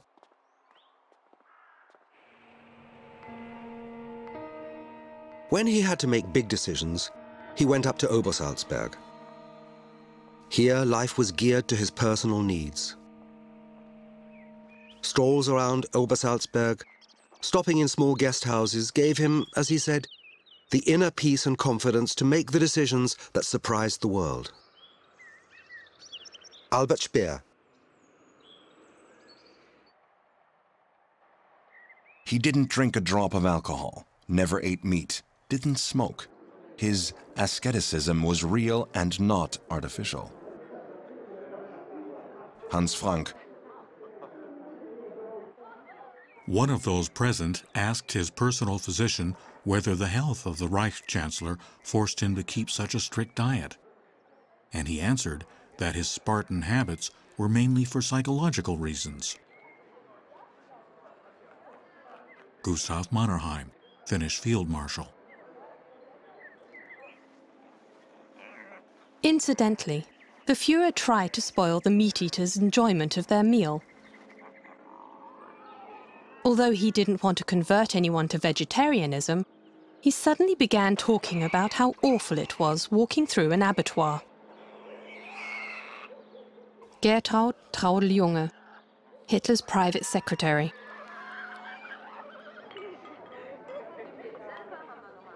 Enjoying meat, he said, triggered a desire for alcohol. And then again, alcohol stimulated smoking. And this was how one vice led to another. Nicotine was, in his opinion, even worse than alcohol. He actually toyed with the idea of totally banning smoking throughout Germany. The campaign would start with a skull and crossbones printed on the cigarette packet. Christa Schröder. Hitler is driven by the notion that he will only be granted a short life. My personal last will and testament, Berlin, May the 2nd, 1938. In the case of my death, I dispose that my remains be buried in the right-hand temple of the Eternal Guardhouse. My coffin should resemble the others, that my entire estate be left to the party. To Fräulein Eva Braun, Munich, a lifelong allowance of 1,000 marks per month. To my sister Angela, Dresden, a lifelong allowance of 1,000 marks per month. To my sister Paula, Vienna, a lifelong allowance of 1,000 marks per month. To my stepbrother Alois Hitler, the lump sum of 60,000 marks. To my trusted Julius Schaup, the lump sum of 10,000 marks and a lifelong monthly pension of 500 marks. I appoint the Master of the Treasury as executor of this testament. In the case of his death, Martin Bormann. Adolf Hitler.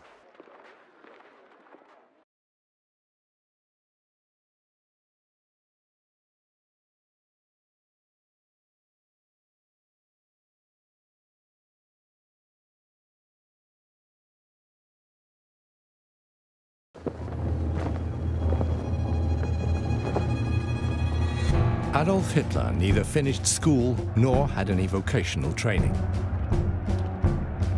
He occasionally lived in homeless shelters or on the street.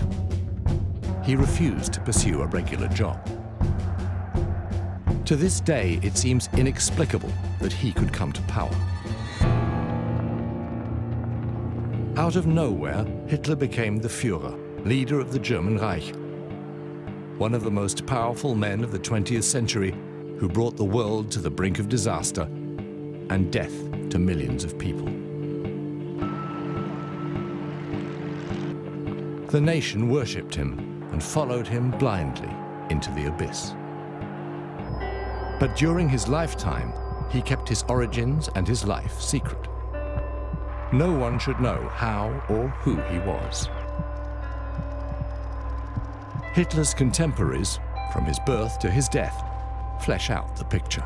Who was Hitler?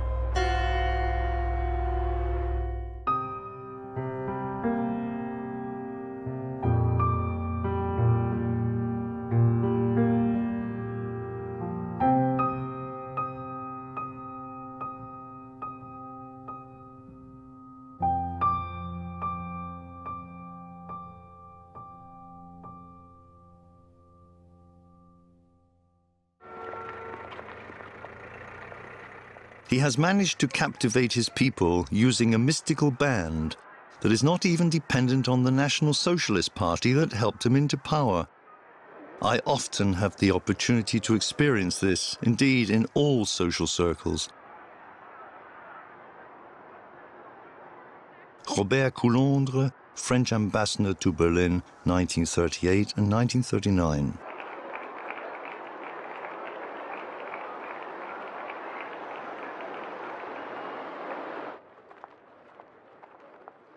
Krakow lies near the German border. Whenever we came up to the border, several in the group broke away, ran across the borderline, and kissed the German earth. Later, I learned that these children were ethnic Germans who were raised to love Germany. Ruth Elias, Czech Jew.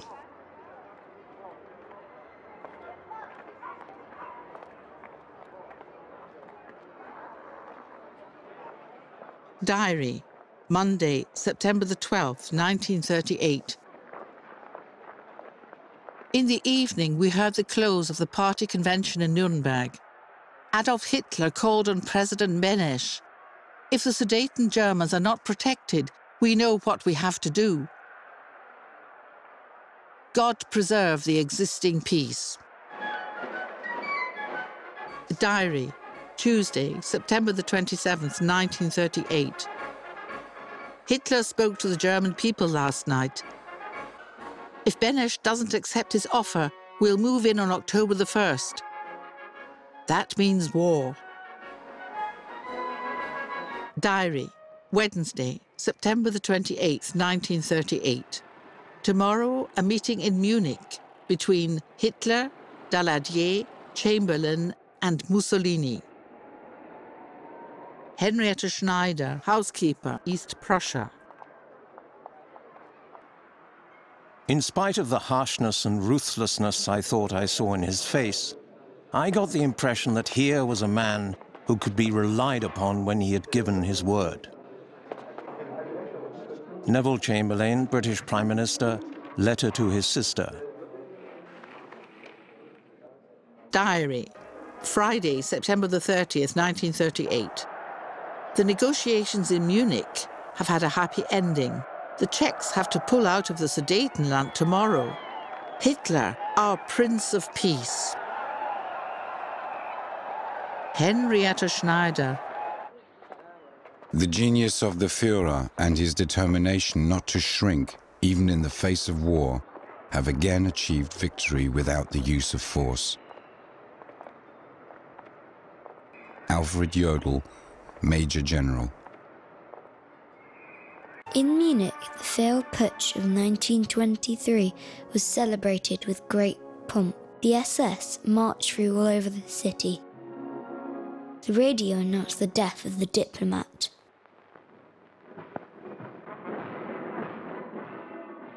Edgar Feuchtwanger. Die Feierlichkeiten am 9. November in München fanden ihren Abschluss mit der Vereidigung der SS-Anwärter auf dem Platz vor der Feldherrnhalle in Anwesenheit des Führers.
On Monday, November the 7th, 1938, the stateless 17-year-old Jewish boy Grünspan goes to the German embassy, demands to speak with one of the counselors, is taken to the duty counselor vom Rat, and shoots him. Grünspan describes the motive for the act as wanting to take revenge for his fellow believers, for the Polish Jews forced out of Germany. Walter Tausk, German Jew, Wroclaw, diary.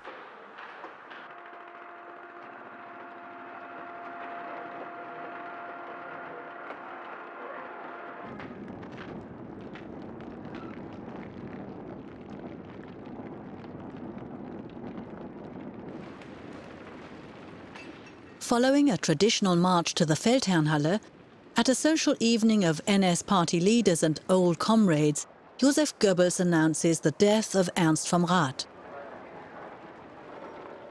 I go to the party reception in the Old Town Hall. Very busy. I report the matter to the Führer. He orders, "Withdraw the police. The Jews should for once feel the people's anger." Joseph Goebbels, diary. Diary, November 1938. In the night that brings the news of the death, a pogrom breaks out all over Germany. All the synagogues are on fire, windows are smashed in all the Jewish shops, the wares destroyed. Apartments are broken into. Thousands of Jewish men are arrested and locked up in concentration camps.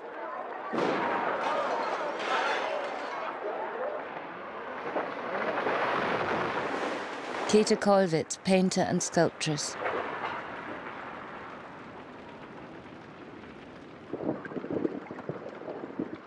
When that segment of the population that had not taken part either as police or SA awoke after the fatal night and saw the destruction that had taken place, a sequence unfolded that its instigators had not expected. An unmistakable, deep sense of depression and shame seized the public. People said, "I'm ashamed to be a German."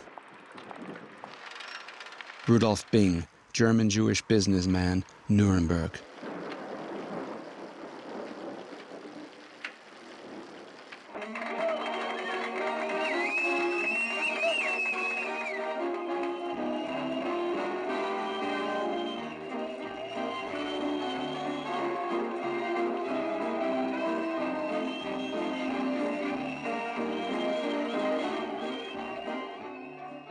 Diary, December the 6th, 1938. A boycott has been issued against Jews throughout the Reich. The ban against Jews in Berlin applies to all theatres, cinemas, cabarets, concert and lecture halls, museums, fairs, the radio tower, the Deutschlandhalle and the Sportpalast. In addition, all outdoor and indoor swimming pools, as well as from Wilhelmstraße and Vossstraße to the Reich Monument and the Zeughaus. Erich Ebermeier, writer. Harassed by the Nazi authorities, around 120,000 German and Austrian Jews succeed in leaving their homeland by the beginning of the Second World War.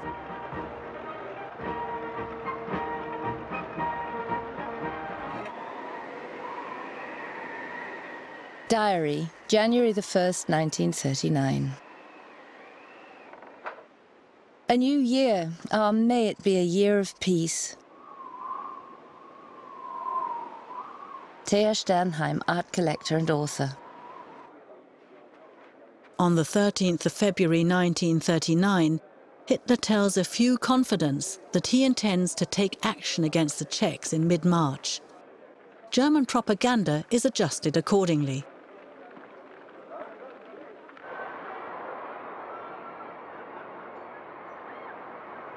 Diary.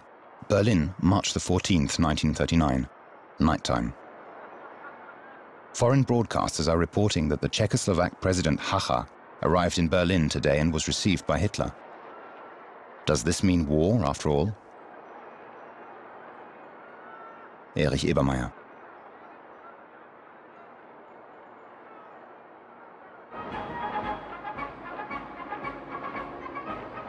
In the meantime, I dealt with the transcription of the statement of just a few lines, reading, "The Czechoslovak president has declared that he has trustingly placed the fate of the Czech people and country in the hands of the Führer of the German Reich." The Führer accepted this declaration and expressed his intention of taking the Czech people under the protection of the German Reich and guaranteeing them autonomous development of their ethnic life suited to their character. Paul Otto Schmidt, interpreter for Adolf Hitler. For 3 hours, Hitler conducted a discussion with the president of Czechoslovakia. We all knew that it was about war or peace. Suddenly the door opened. Hitler rushed out and proclaimed, "So, people, good news. Hacha has signed the agreement. I will go down as the greatest German in history." Christa Schröder, Hitler's private secretary. Letter to Elizabeth Wagner, March the 15th, 1939, evening. The Führer drove to Prague at 4 o'clock this afternoon. He is staying in Prague Castle. In the morning, there will be a parade. His dream is thus fulfilled. Eduard Wagner, Artillery General.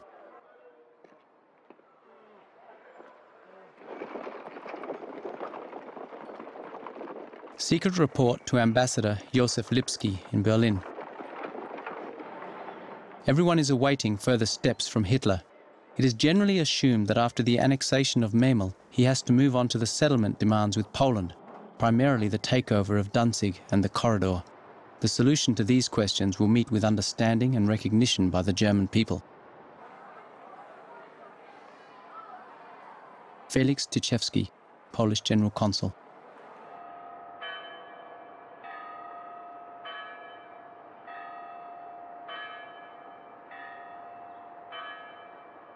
Letter to his wife, Vita Sackville-West, April the 20th, 1939. There is a break in the crisis, which makes me uneasy. That is one of the worst things with this tension. If Hitler doesn't do anything, we all become uneasy. And if he does do something, we all get frightened. Harold Nicholson, Member of Parliament, National Labour Party.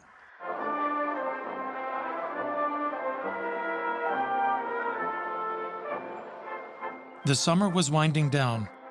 The weather was warm and sultry, and Danzig's numerous cafes, beer and wine gardens were filled with Germans enjoying themselves, despite all the talk of imminent war. It was difficult to conceive of such folks going to war or causing war to break out over them. William Shirer, correspondent for the Columbia Broadcast System in Berlin. August the 13th, 1939. Obersalzberg. Paul Otto Schmidt, interpreter of Adolf Hitler. Hitler was completely set on war. The British are guilty of everything. The Poles have a serious lesson to learn.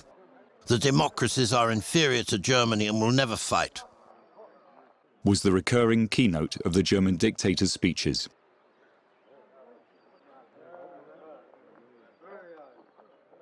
The next day, the Italian Foreign Minister Ciano was received at the Burghof. Hitler spoke the following sentence at this event. I am firmly convinced that neither England nor France will enter into a general war.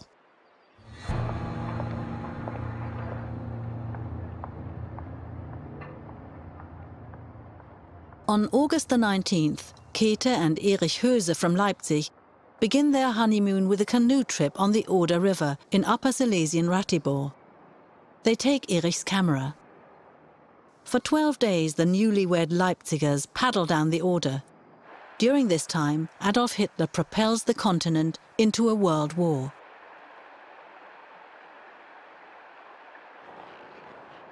Diary, Paris, August the 19th, 1939. Announcement of a German-Russian non-aggression pact. Thea Sternheim.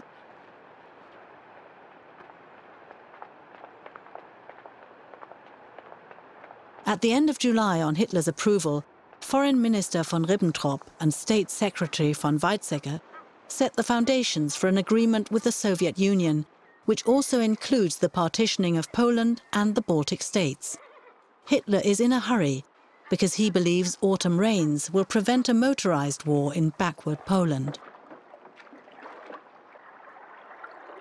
On August the 19th, Stalin accepted Hitler's offer with both hands after Hitler had suggested splitting the Baltic into spheres of influence. I noted, but if Ribbentrop travels to Moscow, it means Russia is inviting Hitler to invade Poland.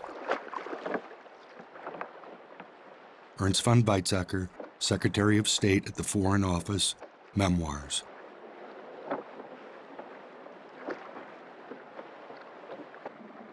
Telegram to the German Chancellor, Herr A. Hitler, August the 21st, 1939. I thank you for your letter. I hope that the German-Soviet non-aggression pact will be a turning point and a serious improvement in political relations between our countries. J. Stalin. Address to the Commanders-in-Chief of the military, August the 22nd, 1939. It was becoming clear to me that a dispute with Poland might take place at an unfavorable time. Here is the basis for this finding. It depends essentially on me, on my existence, on my political ability, for it is a fact that probably no one will ever have the trust of the entire German people as I do. In the future, there will probably never be a man who has more authority than I. My presence, therefore, is of great value, but I can be eliminated at any time by a criminal or by an idiot. Adolf Hitler. Suffocatingly humid days full of fear and expectations. Very calm, now only a few cars, but trains, almost without a break, whistling shrilly. You can't do anything, can't think, can't feel anything other than no war. Marie-Louise Kaschnitz, author, notes. On August the 30th, Käthe and Erich Höse reached the delta of the Oder River and Stettin, the harbour. Government cruise liners are anchored here, placed under the protection of the Red Cross as hospital ships. 2 days after the honeymooners arrive in Stettin, the Second World War begins. Erich Höse becomes a soldier on September the 1st. Diary. Wednesday, August the 30th, 1939.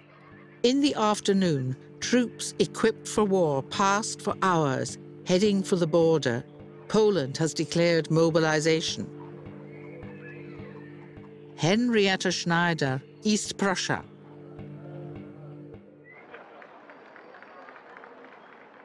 Private War Diary, General Franz Halder. Demands of the Führer on the military leadership. Destruction of Poland equals elimination of its living power. It is not about achieving a specific line or a new border, but about destroying the enemy. The means are of little concern. It is disturbing to see the amount of responsibility that he bears and accepts. Eduard Wagner.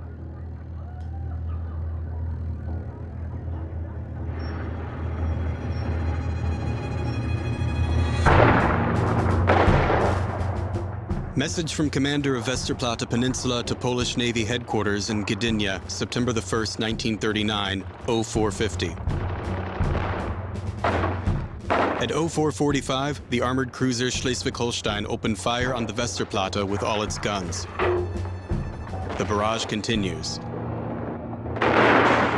Henryk Zukarski, Major of the Polish Army. Morning, 10 a.m., Reichstag session. Hitler appears, deadly serious, for the first time in field grey uniform. Members of Parliament rise silently. Then Hitler speaks without notes, describing the events of the last days. Then comes a sentence. Since 5:45 a.m., we have been returning fire. Rudolf Jordan, provincial NSDAP leader. Address before the Reichstag, September the 1st, 1939. I have once more put on that coat that was most sacred and dear to me. I will not take it off again until victory is secured, or I will not survive the outcome.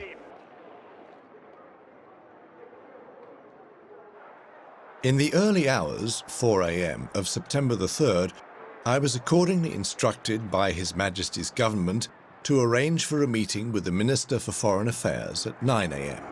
I accordingly handed the final ultimatum from His Majesty's government to Dr. Schmidt at precisely 9 a.m., pointing out that, unless satisfactory assurances were received by His Majesty's government before 11 a.m. British summer time of the suspension of all the German forces from Poland, a state of war would exist between our two countries as from that hour.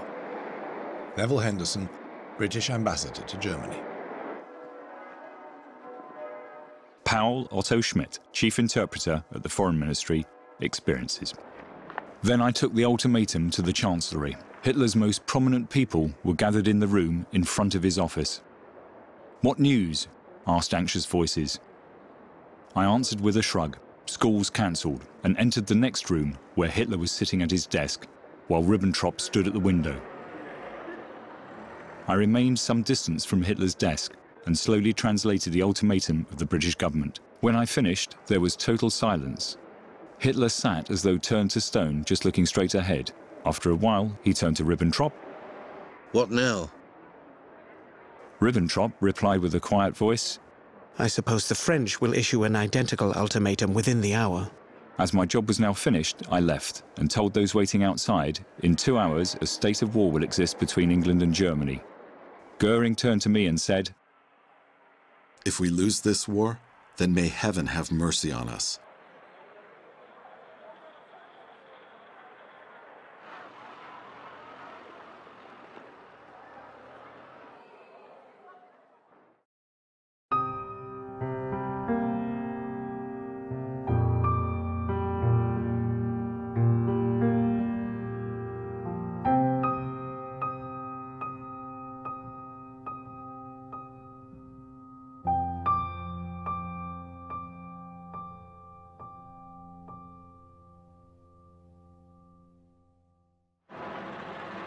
War Diary, September the 13th, 1939.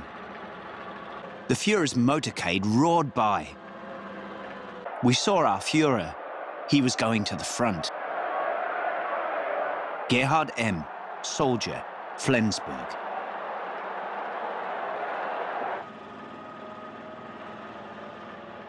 Some 16,000 members of the German armed forces die, and 30,000 are wounded in the Polish campaign of 1939. Sources report 68,000 dead and 130,000 wounded on the Polish side. Tens of thousands of Polish civilians are killed in the course of the 5-week conflict. Diary, September the 28th, 1939. Warsaw has finally fallen. Mountains of corpses have to be removed. The Russians are marching into Poland and are moving up to an agreed demarcation line. Scattered Polish divisions are leading a heroic, desperate struggle. Udo from Alvensleben, Captain, 16th Tank Division. The next day in Warsaw, troops paraded in front of Hitler. The Lanchner brothers filmed him. I was standing near Hitler and saw how the troops looked at him, mesmerized. Without exception, they appeared ready to do anything for him. If he were to give the order, they would die for him. Leni Riefenstahl, director and actress.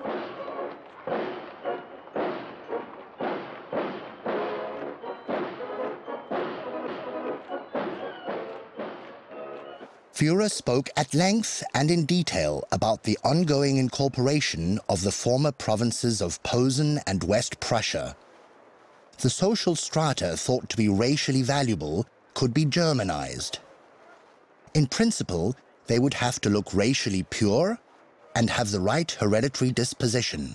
A special cultural heritage group would be created. Here, language would be the most important factor.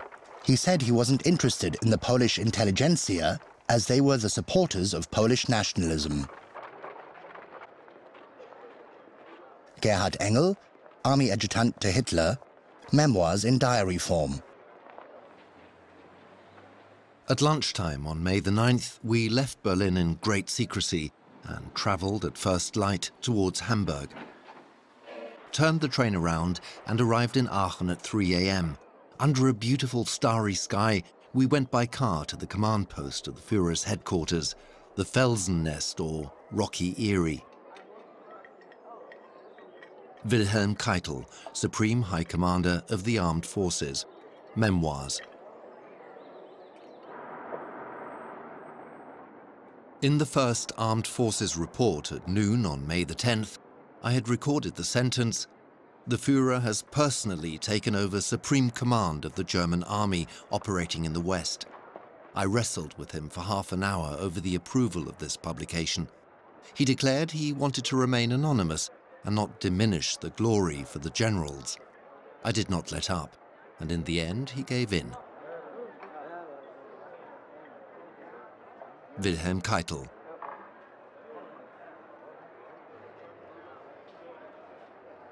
Hitler took the credit for the success of the Western campaign. Albert Speer, Memoirs.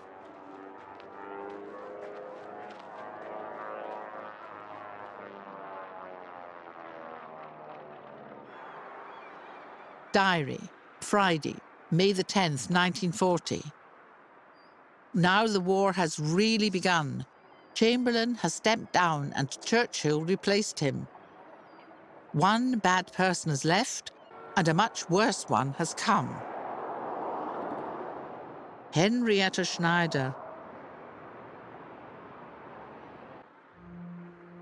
Thus, then, on the night of the 10th of May, at the outset of this mighty battle, I acquired the chief power in the state. I cannot conceal that I was conscious of a profound sense of relief. I felt as if I were walking with destiny, and that all my past life had been but a preparation for this hour and for this trial. Winston Churchill, The Second World War.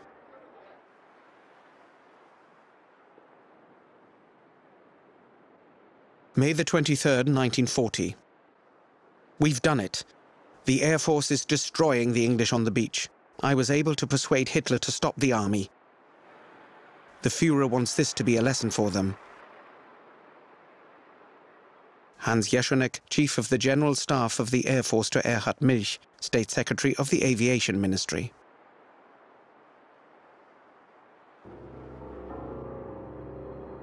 Diary, Friday, June the 14th, 1940.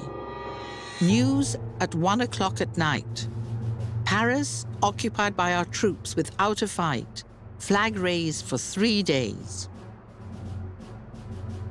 Henrietta Schneider.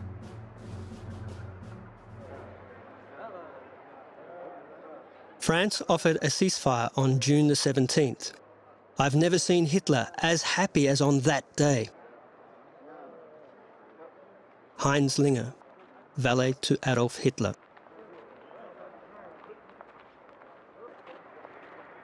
France's peace offer was submitted to him while he stood surrounded by his officers. He slapped his thigh in a lively gesture. We were to one side and observed the scene that Walter Franz also filmed. Christa Schröder. He was my boss.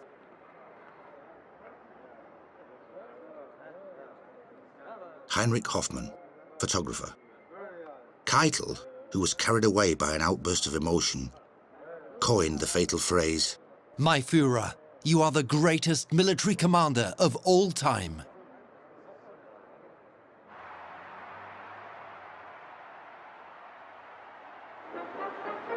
Franz Halder, Chief of the General Staff. Part of Hitler's growing self-deification after the first military successes involved believing it himself. Hitler was at the height of his power. He was the master of Europe. Gustav Mannerheim, Field Marshal of Finland. Germany had air supremacy over Europe. An invasion of Great Britain seemed to be in the offing. Ernst von Weizsäcker.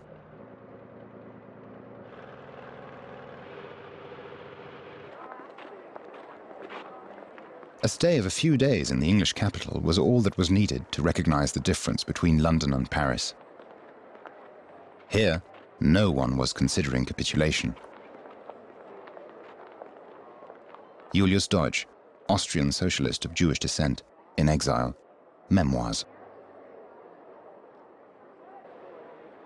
It was only after France had been flattened out that Britain, thanks to her island advantage, developed out of the pangs of defeat and the menace of annihilation a national resolve equal to that of Germany. Winston Churchill.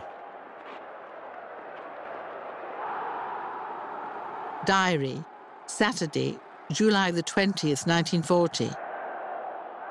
Hitler spoke in the Reichstag, made an offer of peace to England. Henrietta Schneider. Memoirs in diary form, November the 4th, 1940, Reich Chancellery. An unpleasant meeting at headquarters, attended by Göring, von Brauchitsch, Keitel. Due to English and other press reports, Führer for the first time doubts the successes of the Luftwaffe and the strike figures. Führer visibly depressed. Have the impression that he doesn't know how to proceed. Gerhard Engel.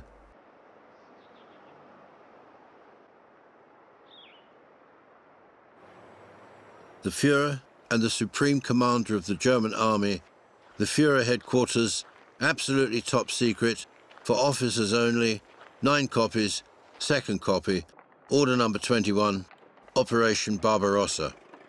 Even before the end of the war against England, the German army has to be prepared to overthrow Soviet Russia in a quick campaign, Operation Barbarossa.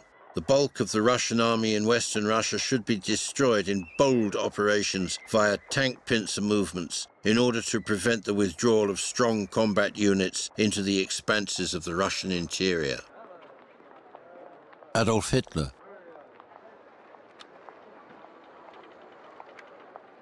Memoirs in diary form, December the 18th, 1940. The order for Barbarossa has been issued. The Army Supreme Commander has ordered us to find out whether the Führer wants armed engagement or is just bluffing. In my opinion, Führer himself still doesn't know how to proceed. He hopes the English will capitulate and doesn't believe the USA will enter the war. Gerhard Engel.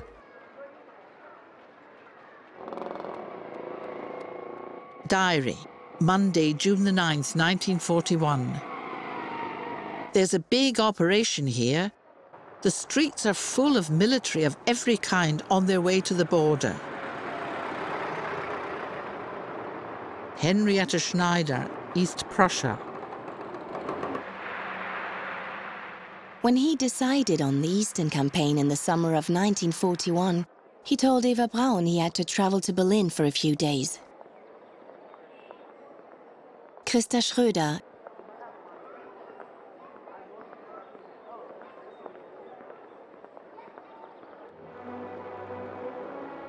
When Adolf heard the music of Wagner, he was transformed. Then he lost his fierceness. He became quiet, flexible, manageable. The unease disappeared from his face. What had moved him during the day vanished. August Kubizek, childhood friend. Wagner's music became second nature to him. Ernst Hanfstengel, until 1937, head of the NSDAP Foreign Press Bureau.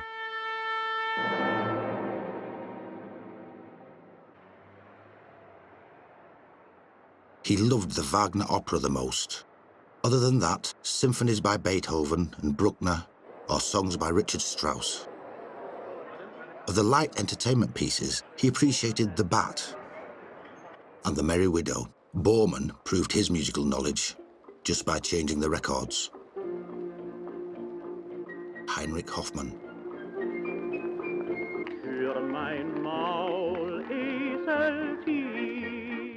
It was almost always the same repertoire that Hitler had them play. The only popular song Hitler allowed was the Donkey Serenade, which often concluded the concert.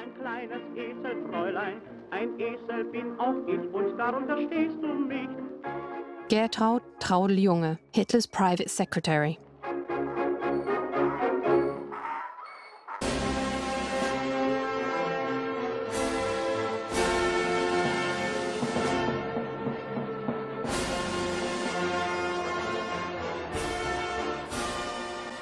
You'll be hearing that a lot in the near future. It'll be the victory fanfare for our Russian campaign. How do you like it? Adolf Hitler to Albert Speer after listening to the first bars of Les Préludes by Franz Liszt. The Russian fanfare, June the 21st, 1941.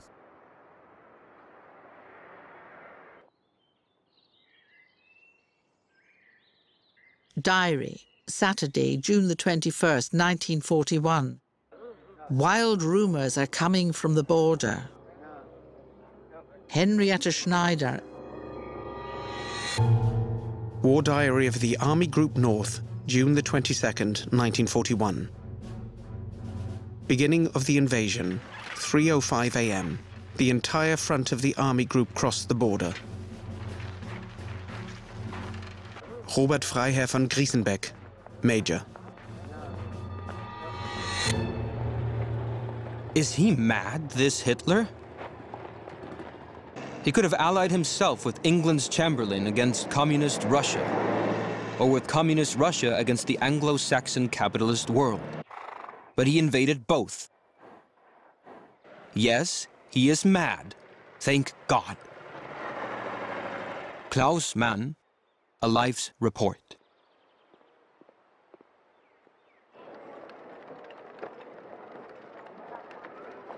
Christa Schröder. It all began so promisingly.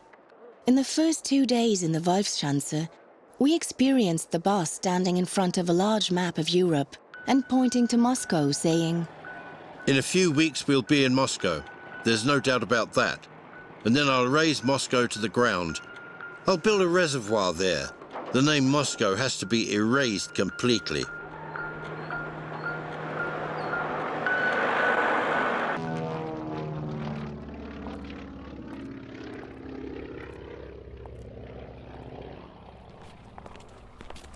Wilhelm Keitel, Chief of the Armed Forces High Command, to Field Marshal Fedor von Bock on July the 25th, 1941. The speedy collapse of Russia is vital for German interests, since Russia cannot be subjugated. The Führer was concerned about this situation and asked, worriedly, "How much time do I have left to finish off Russia? And how much time do I still need?"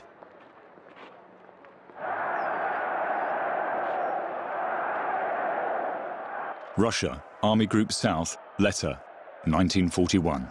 It is our war. Not, as the enemy propaganda likes to call it, Hitler's war. They don't know that Hitler is one of us, a soldier like us. We know that he would do everything in his power for us. That gives us unlimited trust. The Führer leaves no comrade in the lurch, and when he doesn't help, it's because there was something more important. Horst Rochel, regimental doctor from Kassel. Diary, October the 10th, 1941, 11:30 p.m. It's snowing in Russia now, something we can't deal with well. Eduard Wagner, Quartermaster General. There is a winter, you know, in Russia. For a good many months, the temperature is apt to fall very low. There is snow, there is frost, and all that. Hitler forgot about this Russian winter. He must have been very loosely educated. We all heard about it at school, but he forgot it. Winston Churchill. Diary, Thursday, December the 11th, 1941. Around 3 o'clock, we listened to the Führer from the Reichstag. The war with America is also official now. The Führer will make sure everything turns out well. Henrietta Schneider. When the German army, surprised by the terrible winter of 1941-42, got stuck in the Russian ice and snow, Hitler was frequently depressed. But as before, he hoped for a quick victory. There is only a very thin veil that we have to penetrate. We have to be patient. The Russian resistance will not hold. Christa Schröder.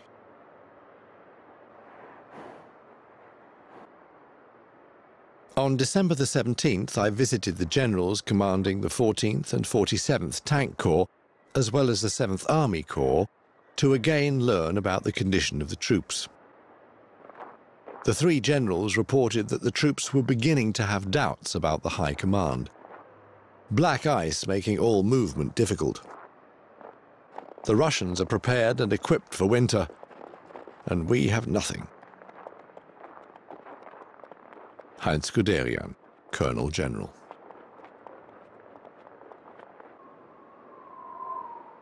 Franz Halder, War Diary, December the 17th, 1941. Midnight, summoned to the Führer. Disengagement is out of the question. The enemy has only made deep incursions in a few places. Setting up a rear echelon is illusory. The front is suffering in only one respect. The enemy has more soldiers. He has no more artillery. He is much worse off than we are.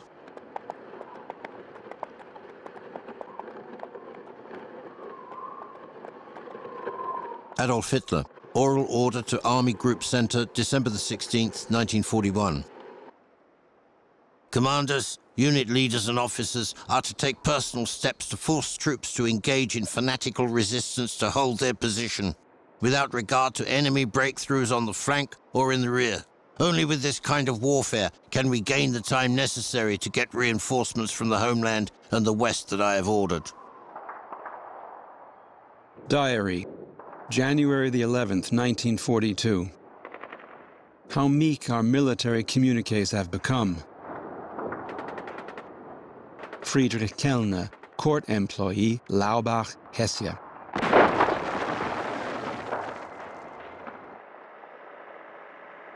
But the burden of work and increasing concerns from setbacks in the course of the war eroded Hitler's health.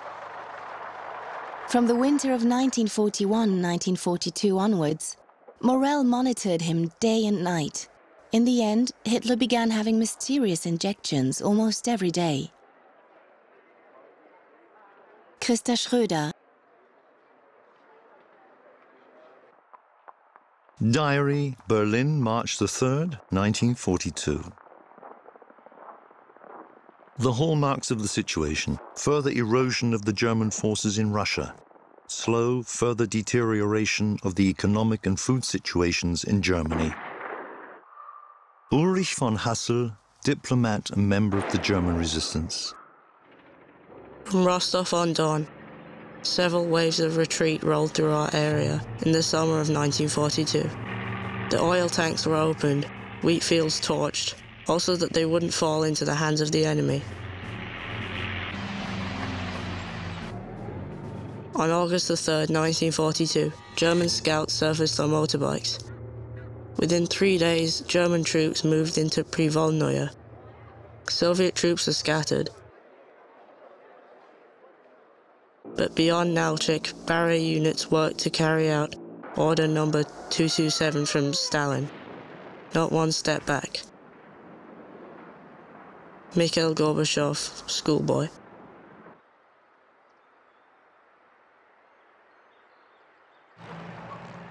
War Diary, July the 30th, 1942, day 404.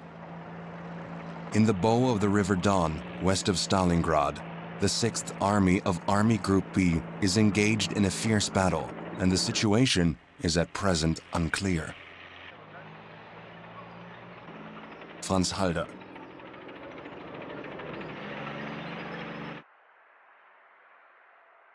I wanted to come to the Volga, to a specific place and a specific city.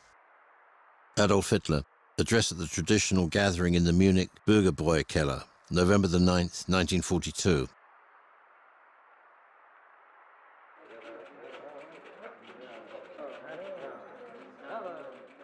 On September the 11th, I was ordered to report to the frontline staff under Khrushchev. They told me to take over the 62nd Army. My orders were, defend Stalingrad. After I accepted the order, Nikita Khrushchev asked me, "How do you see this?" I said, "I understand the order very well. I'll try to carry it out. Either I defend Stalingrad or I die doing so." I got in the car and drove to Stalingrad.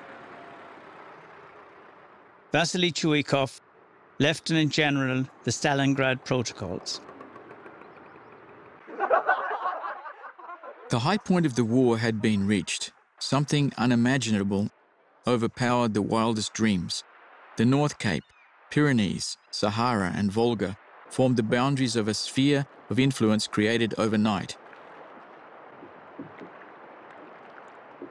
For sure, there were bigger empires, but this one included Europe and its nations. There was no reason for joy. You knew what lay ahead for us because the disproportion of forces was obvious. Udo from Alvensleben, Army Captain, Diary.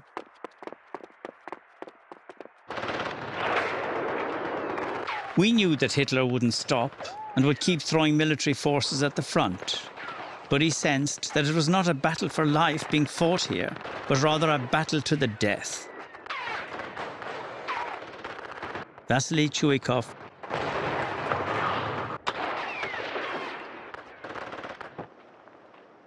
I feel entitled to demand that every German soldier should sacrifice his life. Adolf Hitler to Heinz Guderian on December the 20th, 1940, 3:30 p.m.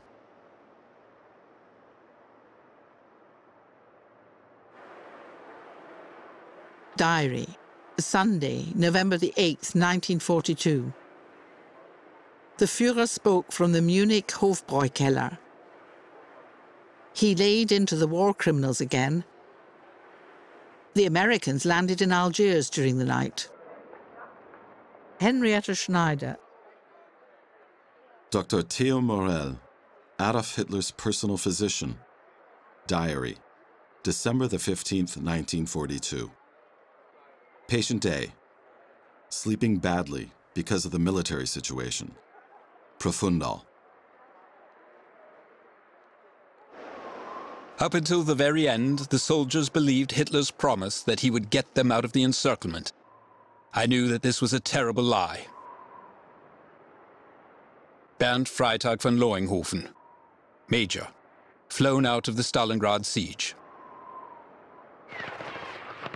Interrogation protocol of prisoner Hermann Strothmann, Lieutenant Adjutant of the 1st Battalion of the 79th Panzer Grenadier Regiment, born 1918 in Münster, Catholic.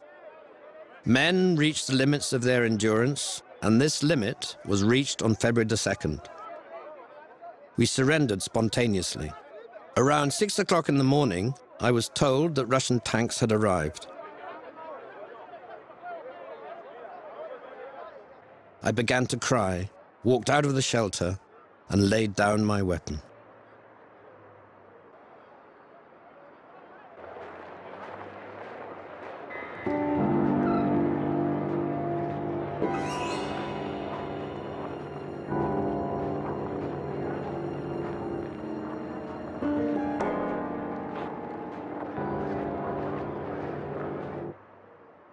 At what point is one allowed to view the war as lost? As I see it, very late. Albert Speer, The Kranzberg Protocols.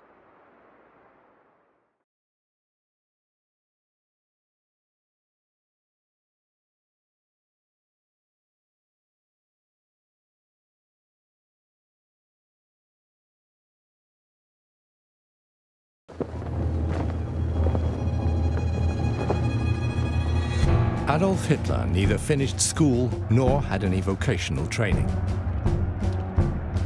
He occasionally lived in homeless shelters or on the street. He refused to pursue a regular job. To this day, it seems inexplicable that he could come to power. Out of nowhere, Hitler became the Führer, leader of the German Reich, one of the most powerful men of the 20th century, who brought the world to the brink of disaster and death to millions of people. The nation worshipped him and followed him blindly into the abyss. But during his lifetime, he kept his origins and his life secret. No one should know how or who he was. Hitler's contemporaries, from his birth to his death, flesh out the picture. Who was Hitler?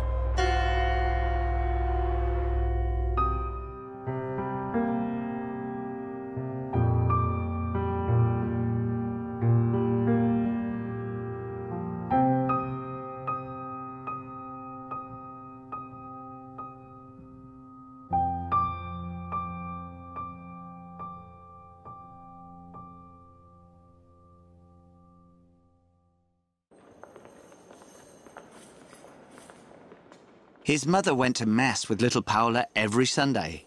I can't recall that Adolf accompanied his mother to church once. August Kubitschek, childhood friend of Adolf Hitler in Linz. Hitler had no emotional connection to the church.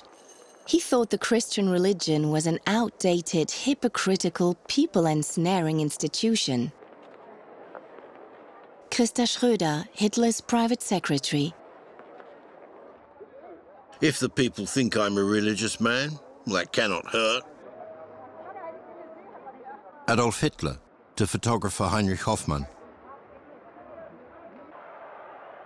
I can say with certainty that even before my departure, I learned about Hitler's intention to liquidate patients with incurable diseases, not only incurable mental patients in the event of war. His reasoning was that these would be unnecessary mouths to feed. Fritz Wiedemann, personal adjutant of the NSDAP to Adolf Hitler until January the 19th, 1939. Memoirs in diary form. August the 8th, 1939. Today we witnessed something cruel. Purler and Bormann showed Hitler the euthanasia film Unworthy Life. It deals with the life and behavior of incurable mental patients in a number of sanatoriums. There was a long discussion afterwards. The Führer had a really harsh attitude. If he had such a child, he would request that it be put out of its misery, not least for the sake of fellow humans. Gerhard Engel, Army Adjutant to Hitler. For many of Adolf Hitler's crimes, no documents exist that verify his direct and immediate responsibility. It is different with the centrally organized killing of the mentally handicapped, referred to as euthanasia. Sometime in early October 1939, Adolf Hitler signs a backdated order for September the 1st, the day of the start of the war. With his signature, he authorizes Philipp Buhler, the chief of the Führer's chancellery, and Hitler's young personal physician, Karl Brandt. Reich leader Buhler and Dr. Brandt are entrusted with the responsibility of extending the authority of physicians so that patients who, on the basis of human judgment, are considered incurable can be accorded mercy killing after a definitive diagnosis. Adolf Hitler. One day, we were surprised by a report that a euthanasia operation was underway in Swabia. Family members received the ashes with the official notice that the beloved deceased had unfortunately died quite suddenly of pneumonia or from an infectious disease. Through faulty communication of such condolences and sometimes double deliveries of urns, unrest was created among the population and the clergy.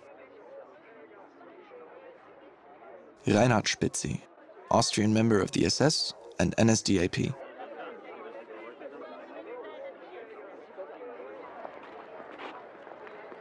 The Bishop of Münster, Clemens August Graf von Galen, finds the courage to deliver a frank opinion in public.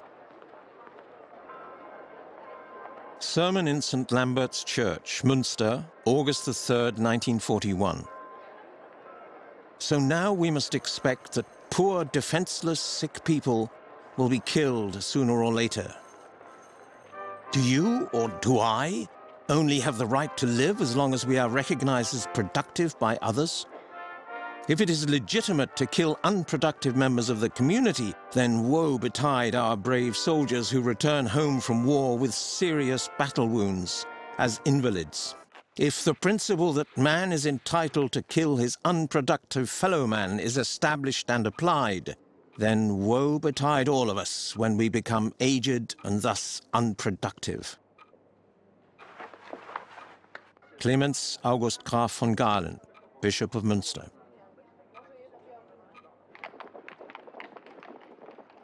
Von Galen's brave protest is based on concrete critical points and is successful.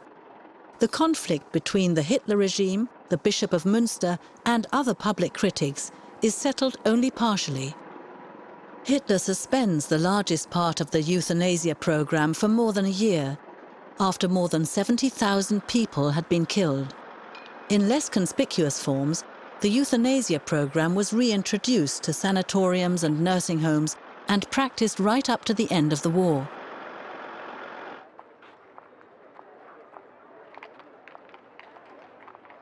The Führer called me into the Reich Chancellery at 4 p.m. today.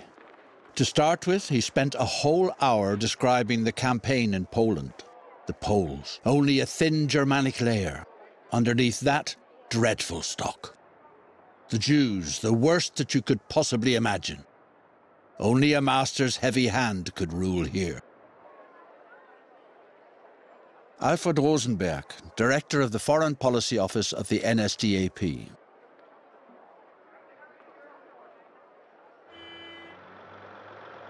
Two days later, I went to the Warsaw Ghetto. A brick wall about 8 feet high had been built around the entire desolate area, from which all the Aryans had been evacuated and into which more than 400,000 Jews had been forced. The entire population of the ghetto seemed to be living in the street. There was hardly a square yard of empty space. As we picked our way across the mud and rubble, the shadows of what have once been men or women flitted by us in pursuit of someone or something, their eyes blazing with some insane hunger or greed. Frequently, we pass by corpses lying naked in the streets. Jan Karski, courier of the Polish Underground.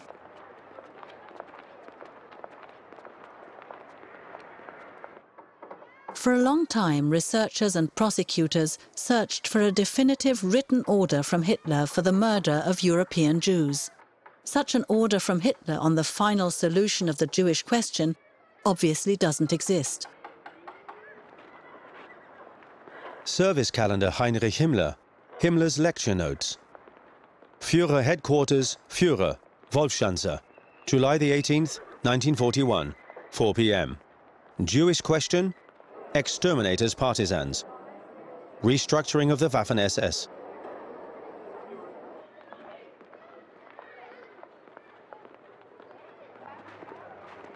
In any case, I'm totally convinced, even without written proof, that the extermination of the Jews goes back to a specific order from Hitler, because it's unthinkable that Himmler and Göring would have carried this out without his knowledge. Nikolaus von Below, Luftwaffe Adjutant to Adolf Hitler. Immediately after the invasion of the Soviet Union by the Wehrmacht, the 3,000-man death squads of security police and the Reich Security Service begin their killing operations.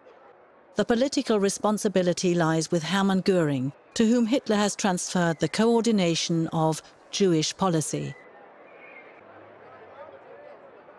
If I am asked whether I knew about the shooting of the Jews, I have to say that I received an order to attend the shooting of Jews as a spectator. I remember that we had to be at the shooting site at 8 p.m. A Navy Captain Lipaia.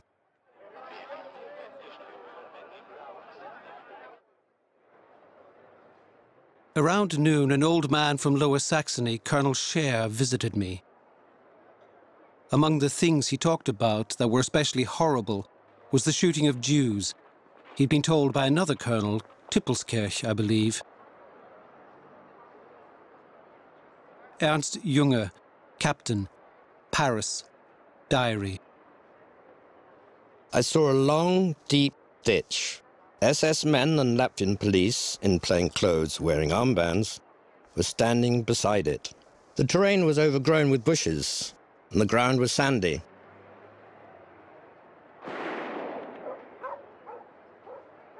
We watched about 1.5 hours of the execution. During this time, 3 to 4 trucks were brought in from the city to the shooting site. Then the victims were driven like cattle from the truck to the ditch. Each time, 5 had to march in single file into the ditch. The shooting took place under the command of the SS. The victims stood facing us. I can remember exactly that after the salvos, the victims collapsed.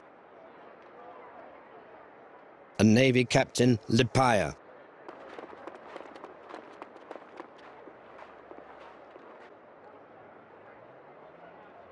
Letter to the SS and Latvian Police Chief, Commander of the Riga Police Force, January the 3rd, 1942.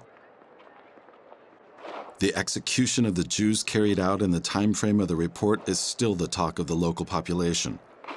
The fate of the Jews is deplored numerous times, and at the moment, you hear few people in favor of their elimination.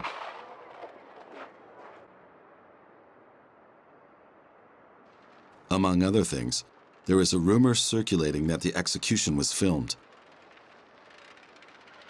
SS and Police Chief Lipaia.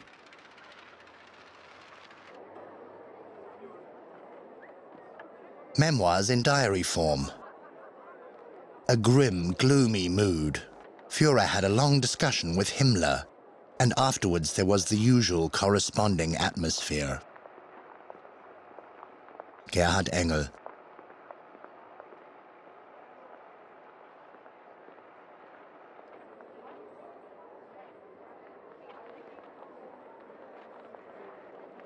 Hitler never told me anything about the treatment of the Jews.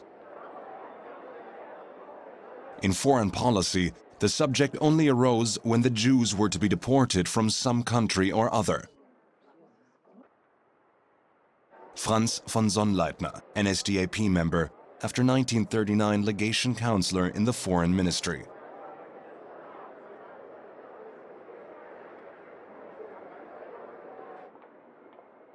Adolf Hitler addressed to the traditional gathering in the Munich Bürgerbräukeller, November the 8th, 1942. You will recall the Reichstag session at which I declared, if Judaism imagines for a moment that it can bring about an international world war for the extermination of the European races, the result will not be the extermination of the European races, but the extermination of the Jews in Europe. I was always derided as a prophet. Countless numbers of those who laughed at the time are no longer laughing today. Those who are still laughing now will perhaps not be laughing much longer. Danziger Vorposten Daily Newspaper, May the 13th, 1944. Jewry records major losses in other regions of Europe. The core areas of Jewish settlement that we found in Poland, like those in Warsaw and Lublin, have today been neutralized. The settlements of 1.5 million Jews in Hungary are currently being dealt with in a similar fashion. Thus, in these countries alone, 5 million Jews have been eliminated. In other European countries, long-standing state measures against Jewry are also increasing. Wilhelm Löbsack, Provincial NSDAP Propaganda Director in Gdansk, West Prussia.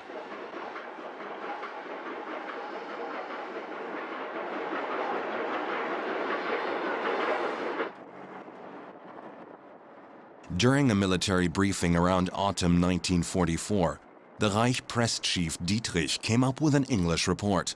In this newspaper article, it was alleged that the Russians had taken a German concentration camp by the name of Majdanek. Pictures showed racks, on which a large number of combs could be seen, well laid out, as foreigners expect to see in a German institution. The text said that people had been exterminated here. Dietrich presented the press report to Hitler. We stood there with bated breath to hear what he would say. The answer was swift. Those are the hands of Belgian children chopped off during the First World War. It's nothing but enemy propaganda. I believe that I have quoted Hitler's statement correctly. In any case, we were all relieved.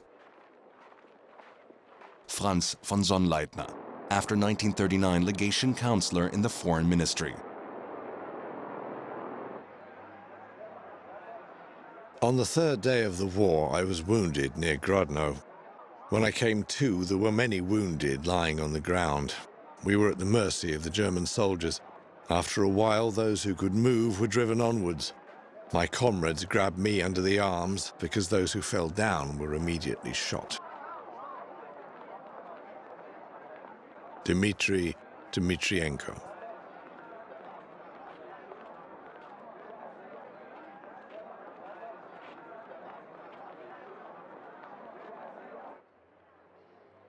Since February 1938, Adolf Hitler has been the supreme commander of the military. In this capacity, he's responsible for the mass killings of Soviet prisoners of war. Whereas 1 to 3% of Anglo-American prisoners die, some 50% of Red Army prisoners perish. Of the roughly 5.3 to 5.7 million Red Army soldiers in German captivity, 2.5 to 3.3 million die. Estimates vary. Only the gravediggers were given food. The camp was set up in a dense forest, a pine forest. We scratched the bark off with a nail and fed ourselves that way. After a while, the whole forest had been eaten. Boris Sheremet. Army Command is fully aware of the situation and condones the starvation of Soviet prisoners. In November 1941, when the chiefs of staff of the East Armies tell the Quartermaster General that the armies need Soviet prisoners as laborers, but that these are starving in camps, he states, "Prisoners of war who do not work have to starve. Working prisoners of war can, in some cases, be fed army provisions. Eduard Wagner, Quartermaster General. Letter to Wilhelm Keitel. The fate of the Soviet prisoners of war is a tragedy of huge proportions. The large majority of them have starved or died from exposure to the weather. Alfred Rosenberg, Minister for the Occupied Eastern Territories. Wilhelm Keitel, Chief of the Armed Forces High Command. Such doubts belong to soldierly concepts of chivalrous warfare. Here we are dealing with the destruction of an ideology. For this reason, I approve and support these measures.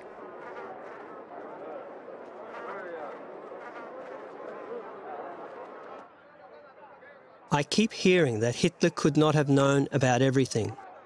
This is sheer nonsense. I know from personal observation and remarks by Hitler that he knew everything. Heinz Linger, valet to Adolf Hitler.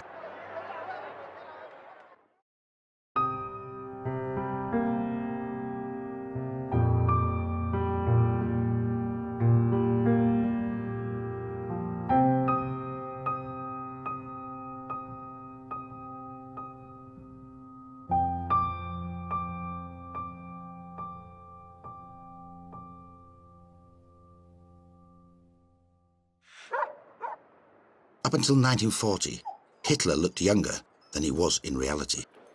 After that, however, he aged rather quickly. Up to 1943, he looked his age outwardly. Later, his rapid physical deterioration was obvious. Professor Dr. Hans Karl von Hasselbach, Deputy Attendant Doctor to Adolf Hitler. The death of a human being didn't bother him at all. He saw people as the links in a long chain, and he considered the first link to be himself. Children were in his eyes only the potential by which the greater or smaller living space of a people was measured. Christa Schröder.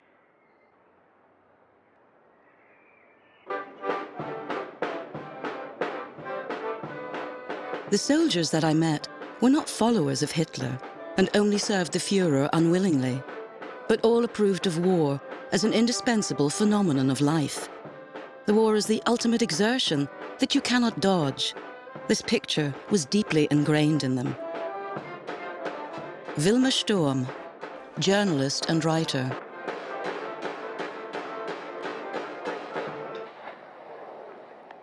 Diary. Monday, July the 26th, 1943. Mussolini has resigned. He's said to be ill. Last night, Hamburg, Essen and Kiel were bombed again. Henrietta Schneider.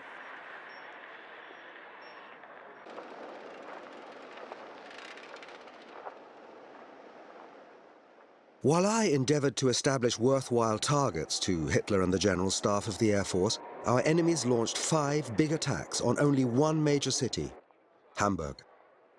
Although this action contradicted all tactical considerations, it had catastrophic consequences. Albert Speer. Diary of fighter pilot Hans Ahrens, born 1921, killed in action February the 21st, 1944. That first night of terror on July the 25th will remain unforgettable for us and the majority of all Hamburg residents. Personally, I'm glad that I experienced it all. As a soldier, it led to an ultimate, resolute hatred of our enemy.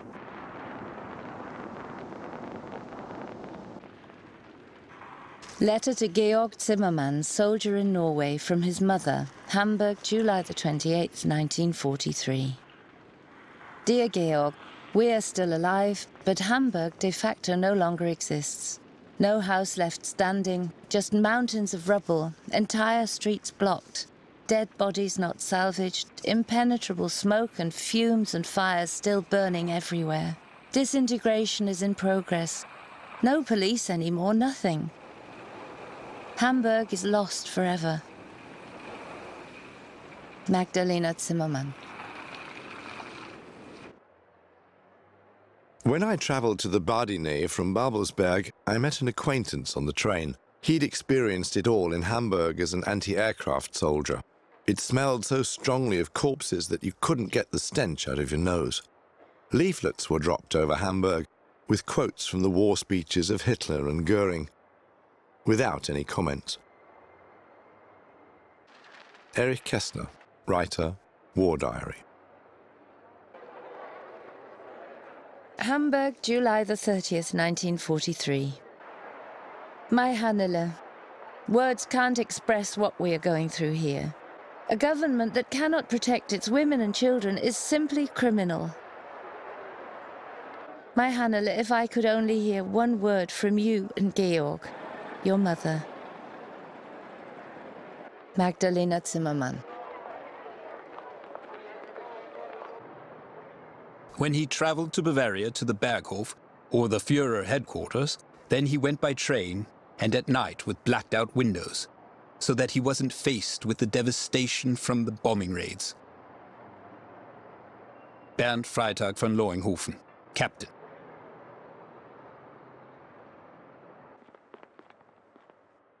During the entire war, Adolf Hitler never once visited a bombed city. Albert Speer. Dr. Theo Morell, Adolf Hitler's personal physician. Diary, September the 23rd, 1943, 8:15 p.m. Examination after dinner. Strong flatulence, spasms from agitation, stomach shows increased fat formation. Prescribed a diet. He admired Morell and his art and was, in a sense, dependent on him and his medication. Albert Speer.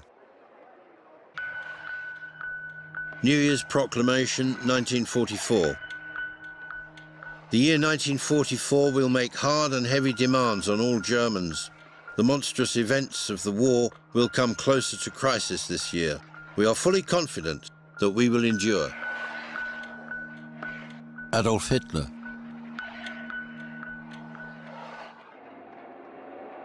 Diary, May the 27th, 1944. An impression of an increasingly destroyed Berlin, devastating. At the same time, Berliners are sitting in the sunshine on chairs amid the rubble and debris on the esplanade, as if it were peacetime. Ulrich von Hassel, diplomat and member of the resistance. Diary, May the 9th, 1944. Patient A, tension headache left side, legs trembling due to agitation. Invasion imminent, but where? Dr. Theo Morell. The plutocratic world of the West can undertake its threatened landing attempt whenever it wants. It will fail. Adolf Hitler, Order of the Day to the Wehrmacht. Hitler was told of the landing on the morning of June the 6th. He expressed relief when he received the first report and said now it would be possible to beat the enemy. Niklaus von Below, Luftwaffe Adjutant to Adolf Hitler.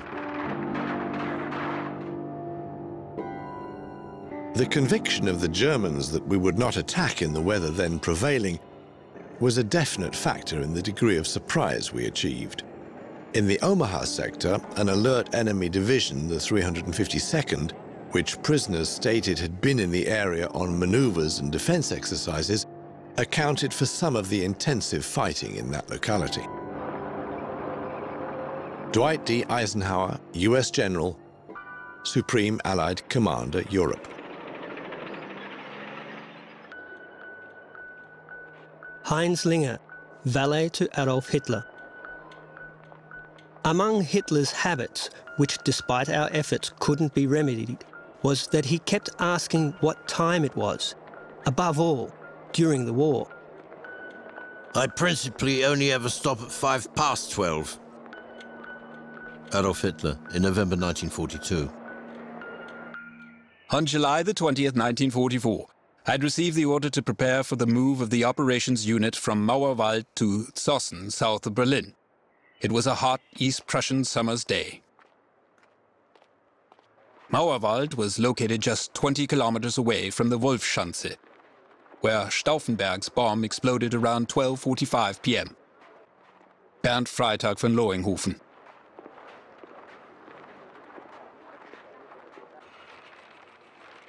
I remember thunder combined with a brightly flashing flame. At the same time, thick smoke. After a few seconds of complete silence, I heard someone call. It was probably Field Marshal Keitel. Where is the Führer? Heinz Buchholz, stenographer in the Wolfschanze headquarters.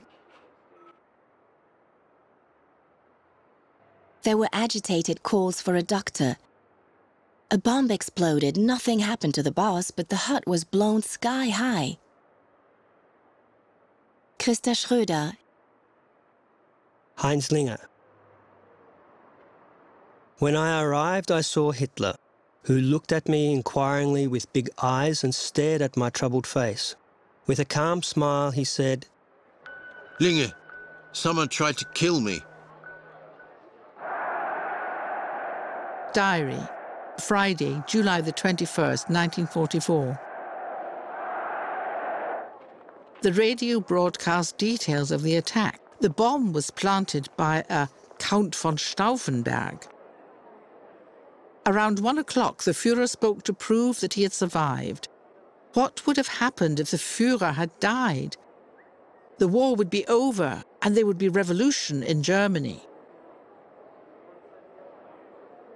Henrietta Schneider.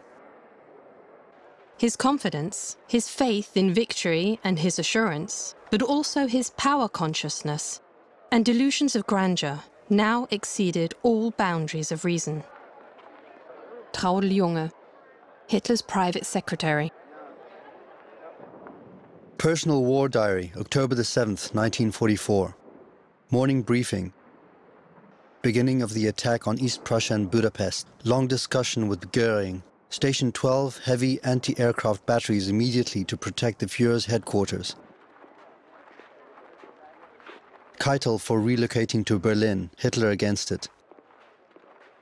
Werner Kreipe, General of the Aviators, Chief of Staff, Luftwaffe.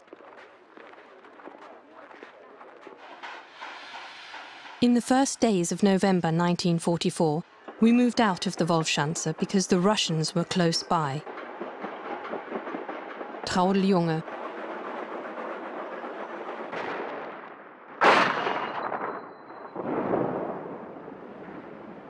Germany was under intense pressure.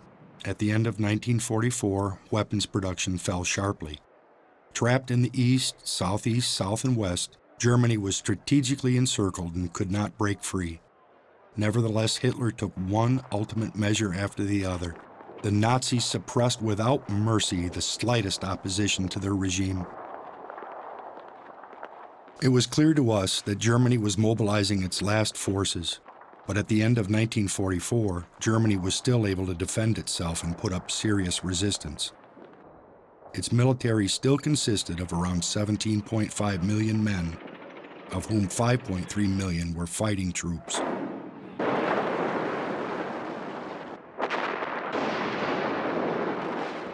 Georgy Zhukov, Commander-in-Chief, 1st White Russian Front.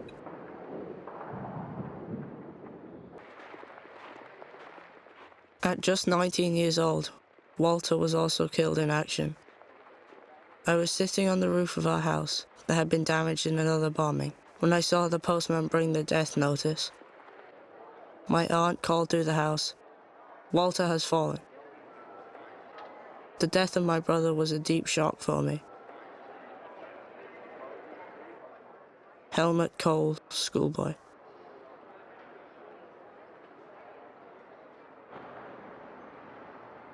Speech to division commanders, December the 12th, 1944, in Adlerhorst, near Ziegenberg, Hesse. If we suffer a few more really hard strikes, then this artificially maintained common front can suddenly collapse at any moment in a huge clap of thunder. Adolf Hitler. Hitler revealed the following to a very limited circle of listeners. Due to a noticeable weakness of enemy forces in the Eifel region, he had decided to start the attack from there. The target had to be Antwerp.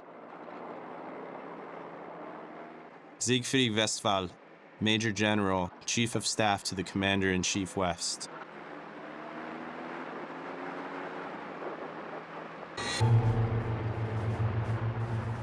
On December the 16th, 1944, General Bradley came to my headquarters to discuss ways and means of overcoming our acute shortages in infantry replacements. Just as he entered my office, a staff officer came in to report slight penetrations of our line. It was through this same region that the Germans launched their Great Attack of 1940. Dwight D. Eisenhower.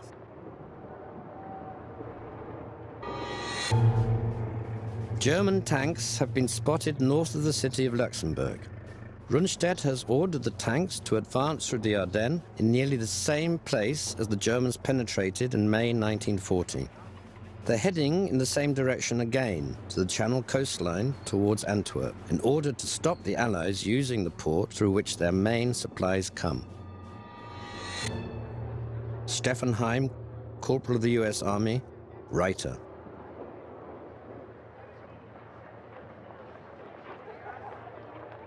It was my opinion that it was necessary to play Hitler's last card to maximum effect.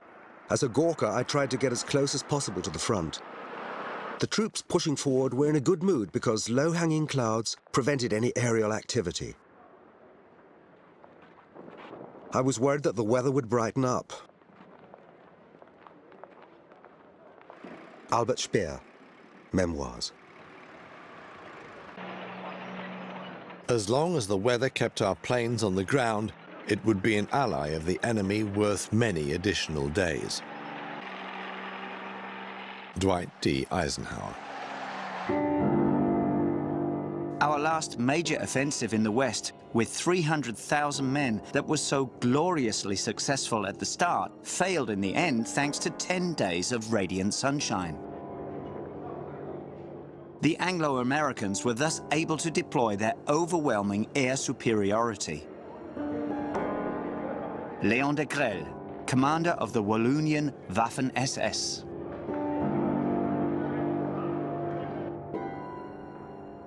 The Allies had expected to reach the River Rhine by Christmas at the latest. The Ardennes offensive prevented that. But how many men lost their lives due to this senseless delay? Walter Roland, industrialist, Commissioner for Tank Production in Ministry of Armaments and War Production.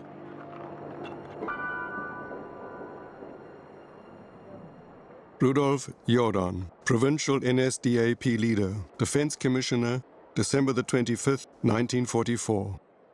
When we were sitting together one sunny morning, tears appeared in my wife's eyes. Where will we be at Christmas next year? This was the question asked by the mother of our children, the question of the family's fate. This question would be asked in the house of the provincial leader and everywhere else in Germany. I was frightened because I felt that the answer was no longer convincing, but I had to remain the same person, Hitler's deputy, the spokesman of German hope until the end. I know today that it was the belief in a miracle.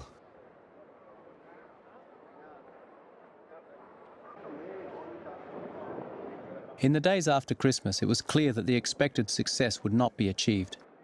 At the end of the year, the offensive had to be seen as a failure.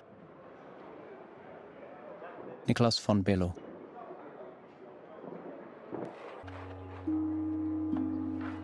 Adolf Hitler, at the end of December 1944, to his adjutant Nikolaus von Below.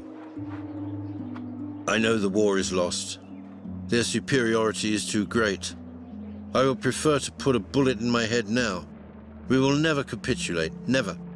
We can perish, but we'll take the world with us.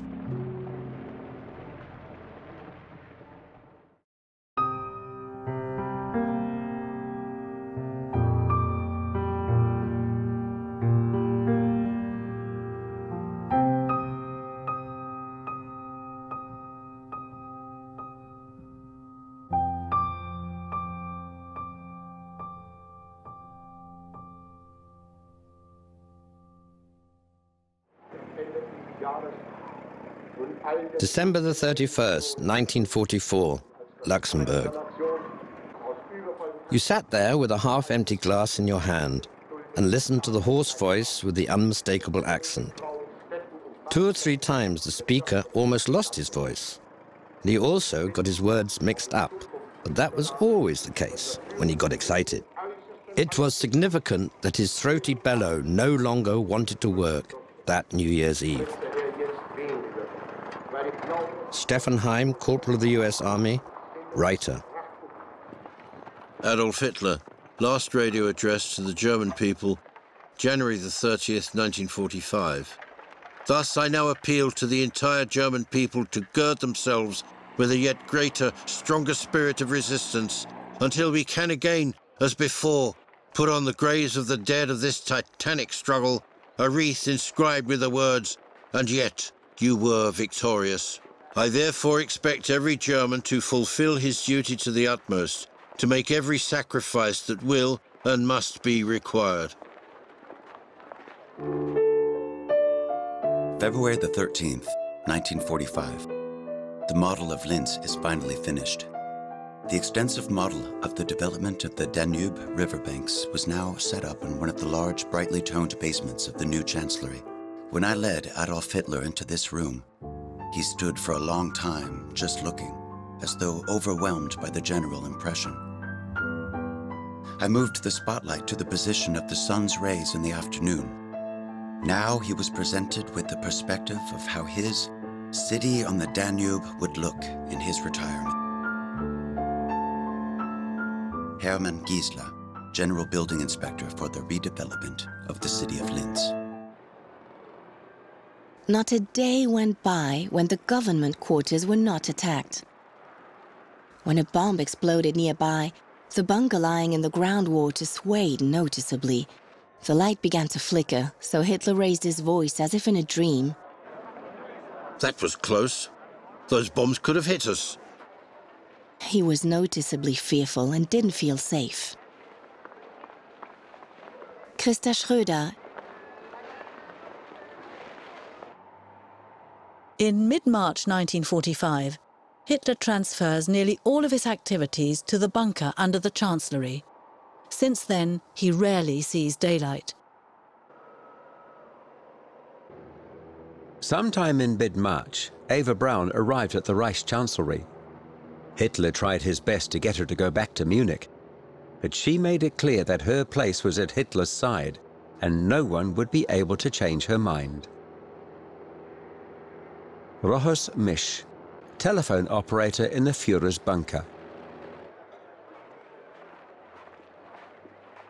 April the 20th, 1945 was always referred to as the date of the last photos and film segments of Hitler and the delegation of the Hitler Youth. This is not true. They are in fact from a different reception of a delegation by Hitler. This took place on March the 20th, 1945.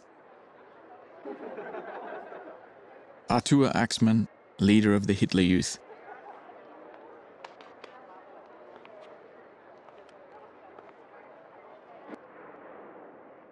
It was between 3 and 4 a.m. on April the 11th, 1945. Suddenly cries were heard. They grew louder and louder. We stumbled outside to discover the cause. "Look, the gate!" somebody shouted. The crooked swastika had disappeared. Something white fluttered on the flagpole. The delightfully victorious minute for which our German comrades had waited for 4,453 days and nights was finally there. In the evening, an American infantry unit arrived. Thomas Geffer, German Jew, prisoner in Buchenwald.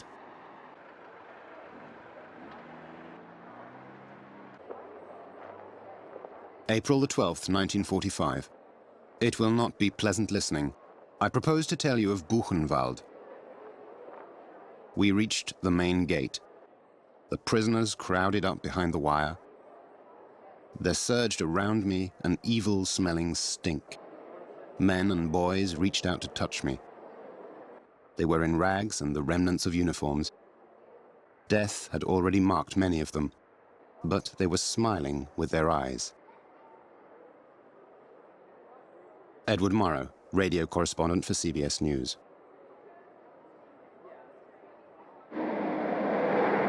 On April the 21st, our troops reached the Berlin Autobahn Ring. This success created favourable conditions to totally enclose the fascist capital. Vasily Chuikov, General.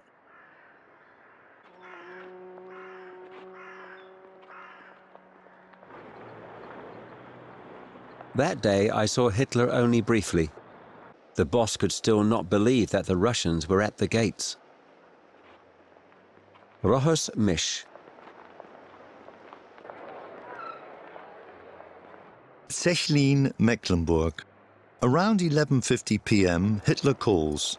He gives a short lecture on the situation and concludes with the words, "You will see, the Russians will suffer the biggest defeat, the bloodiest defeat in their history before the gates of Berlin." Karl Koller, Chief of the General Staff of the Luftwaffe.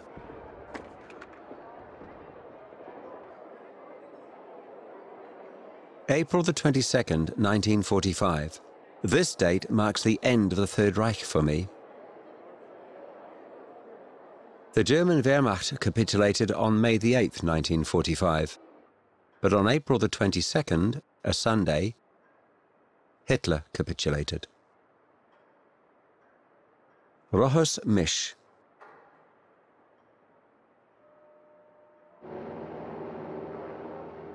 On April the 22nd, we attended the status report at the usual time in the afternoon. I recognized immediately that clouds as heavy as lead were hanging over the room. Wilhelm Keitel, Chief of the Armed Forces High Command. Memoirs. I have already reached my decision. I won't leave Berlin again. I will defend the city till the end. Either I lead the fighting around the capital of the Reich, or I perish with my soldiers in Berlin and die in the battle for the symbol of the Reich. Adolf Hitler. During the status conference, which had been loud and turbulent, Hitler had finally uttered the magical sentence, and since then repeated it to everybody who crept around the bunker disbelievingly. The war is lost. Rohus Mish. Gertraud Traudl-Junge. In the small anteroom, Hitler stands motionless. In a distant and commanding manner, he calls out, "Get changed at once. In 1 hour, an aircraft will come and take you to the south. Everything is lost, hopelessly lost." Eva Braun walks up to Hitler, takes both of his hands, and says smilingly and consolingly, as if talking to a sad child, "But you know that I'm staying here with you. I will not be sent away." Hitler's eyes begin to light up, and he does something that no one has ever witnessed, not even his most trusted friends and aides. He kisses Eva Braun on the lips.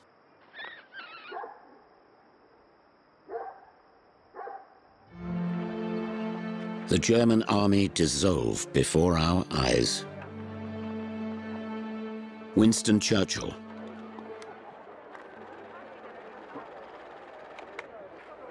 Gloom and doom began to spread throughout the bunker. Arthur Axmann.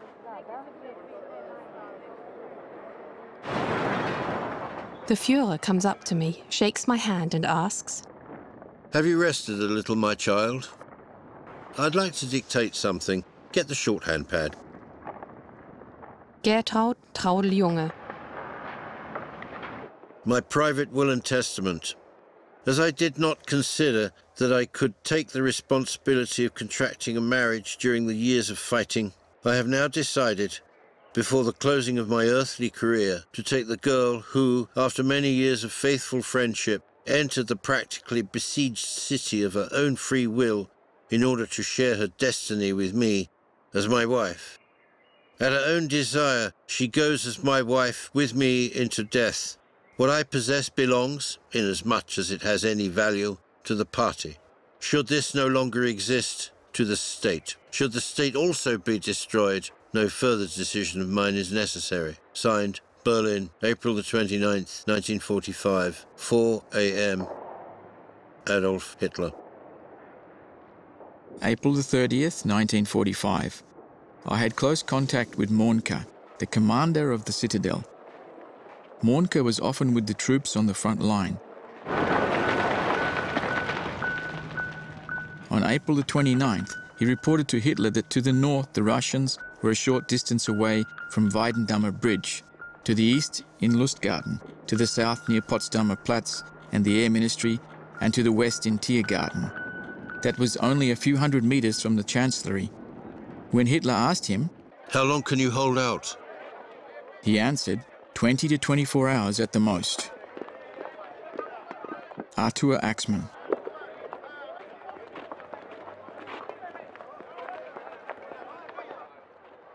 On April the 30th, 1945, around noon, Bormann told me that Hitler's decision was now firm. Then Hitler said to me that he would now shoot himself and that Fräulein Braun would also take her life.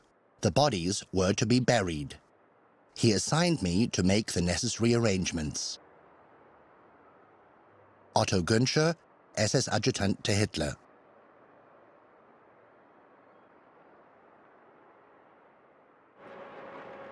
My political testament. I die with a happy heart in the face of the immeasurable deeds and achievements of our soldiers at the front, our women at home, the achievements of our farmers and workers, and the efforts, unique in history, of our youth who bear my name. Above all, I oblige the leaders of the nation and those under them to scrupulously observe the race laws and to offer merciless opposition to the poisoner of all peoples, international jury. Issued in Berlin, this 29th day of April 1945, 4 o'clock a.m. Adolf Hitler.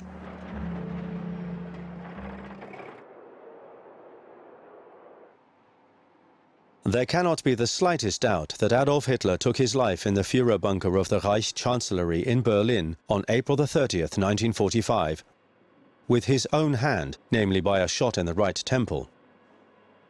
Cause of death, District Court 2, Berchtesgaden, December the 8th, 1956.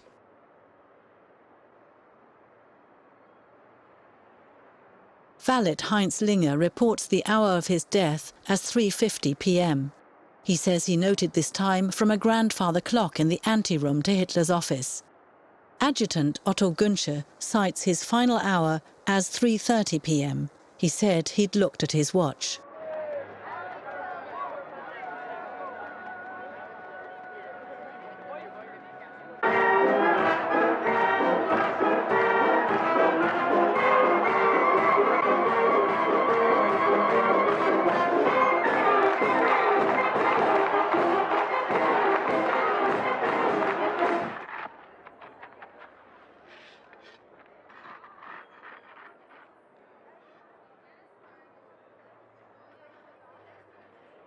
It was not disloyalty, but rather his suicide that put an end to Hitler's organization. He and his organization were one and the same, and thus it ended with him. This man who rose out of nothing had offered himself to Germany at a time when it was longing for a new magnet. He formulated a doctrine based on a mixture of fascism and race theory. The totalitarian system allowed him to act without restraint. The mechanization of the military gave him the trump cards of lightning attacks and surprise. All of this led to repression, and that, in turn, led to these crimes. Charles de Gaulle, Memoirs.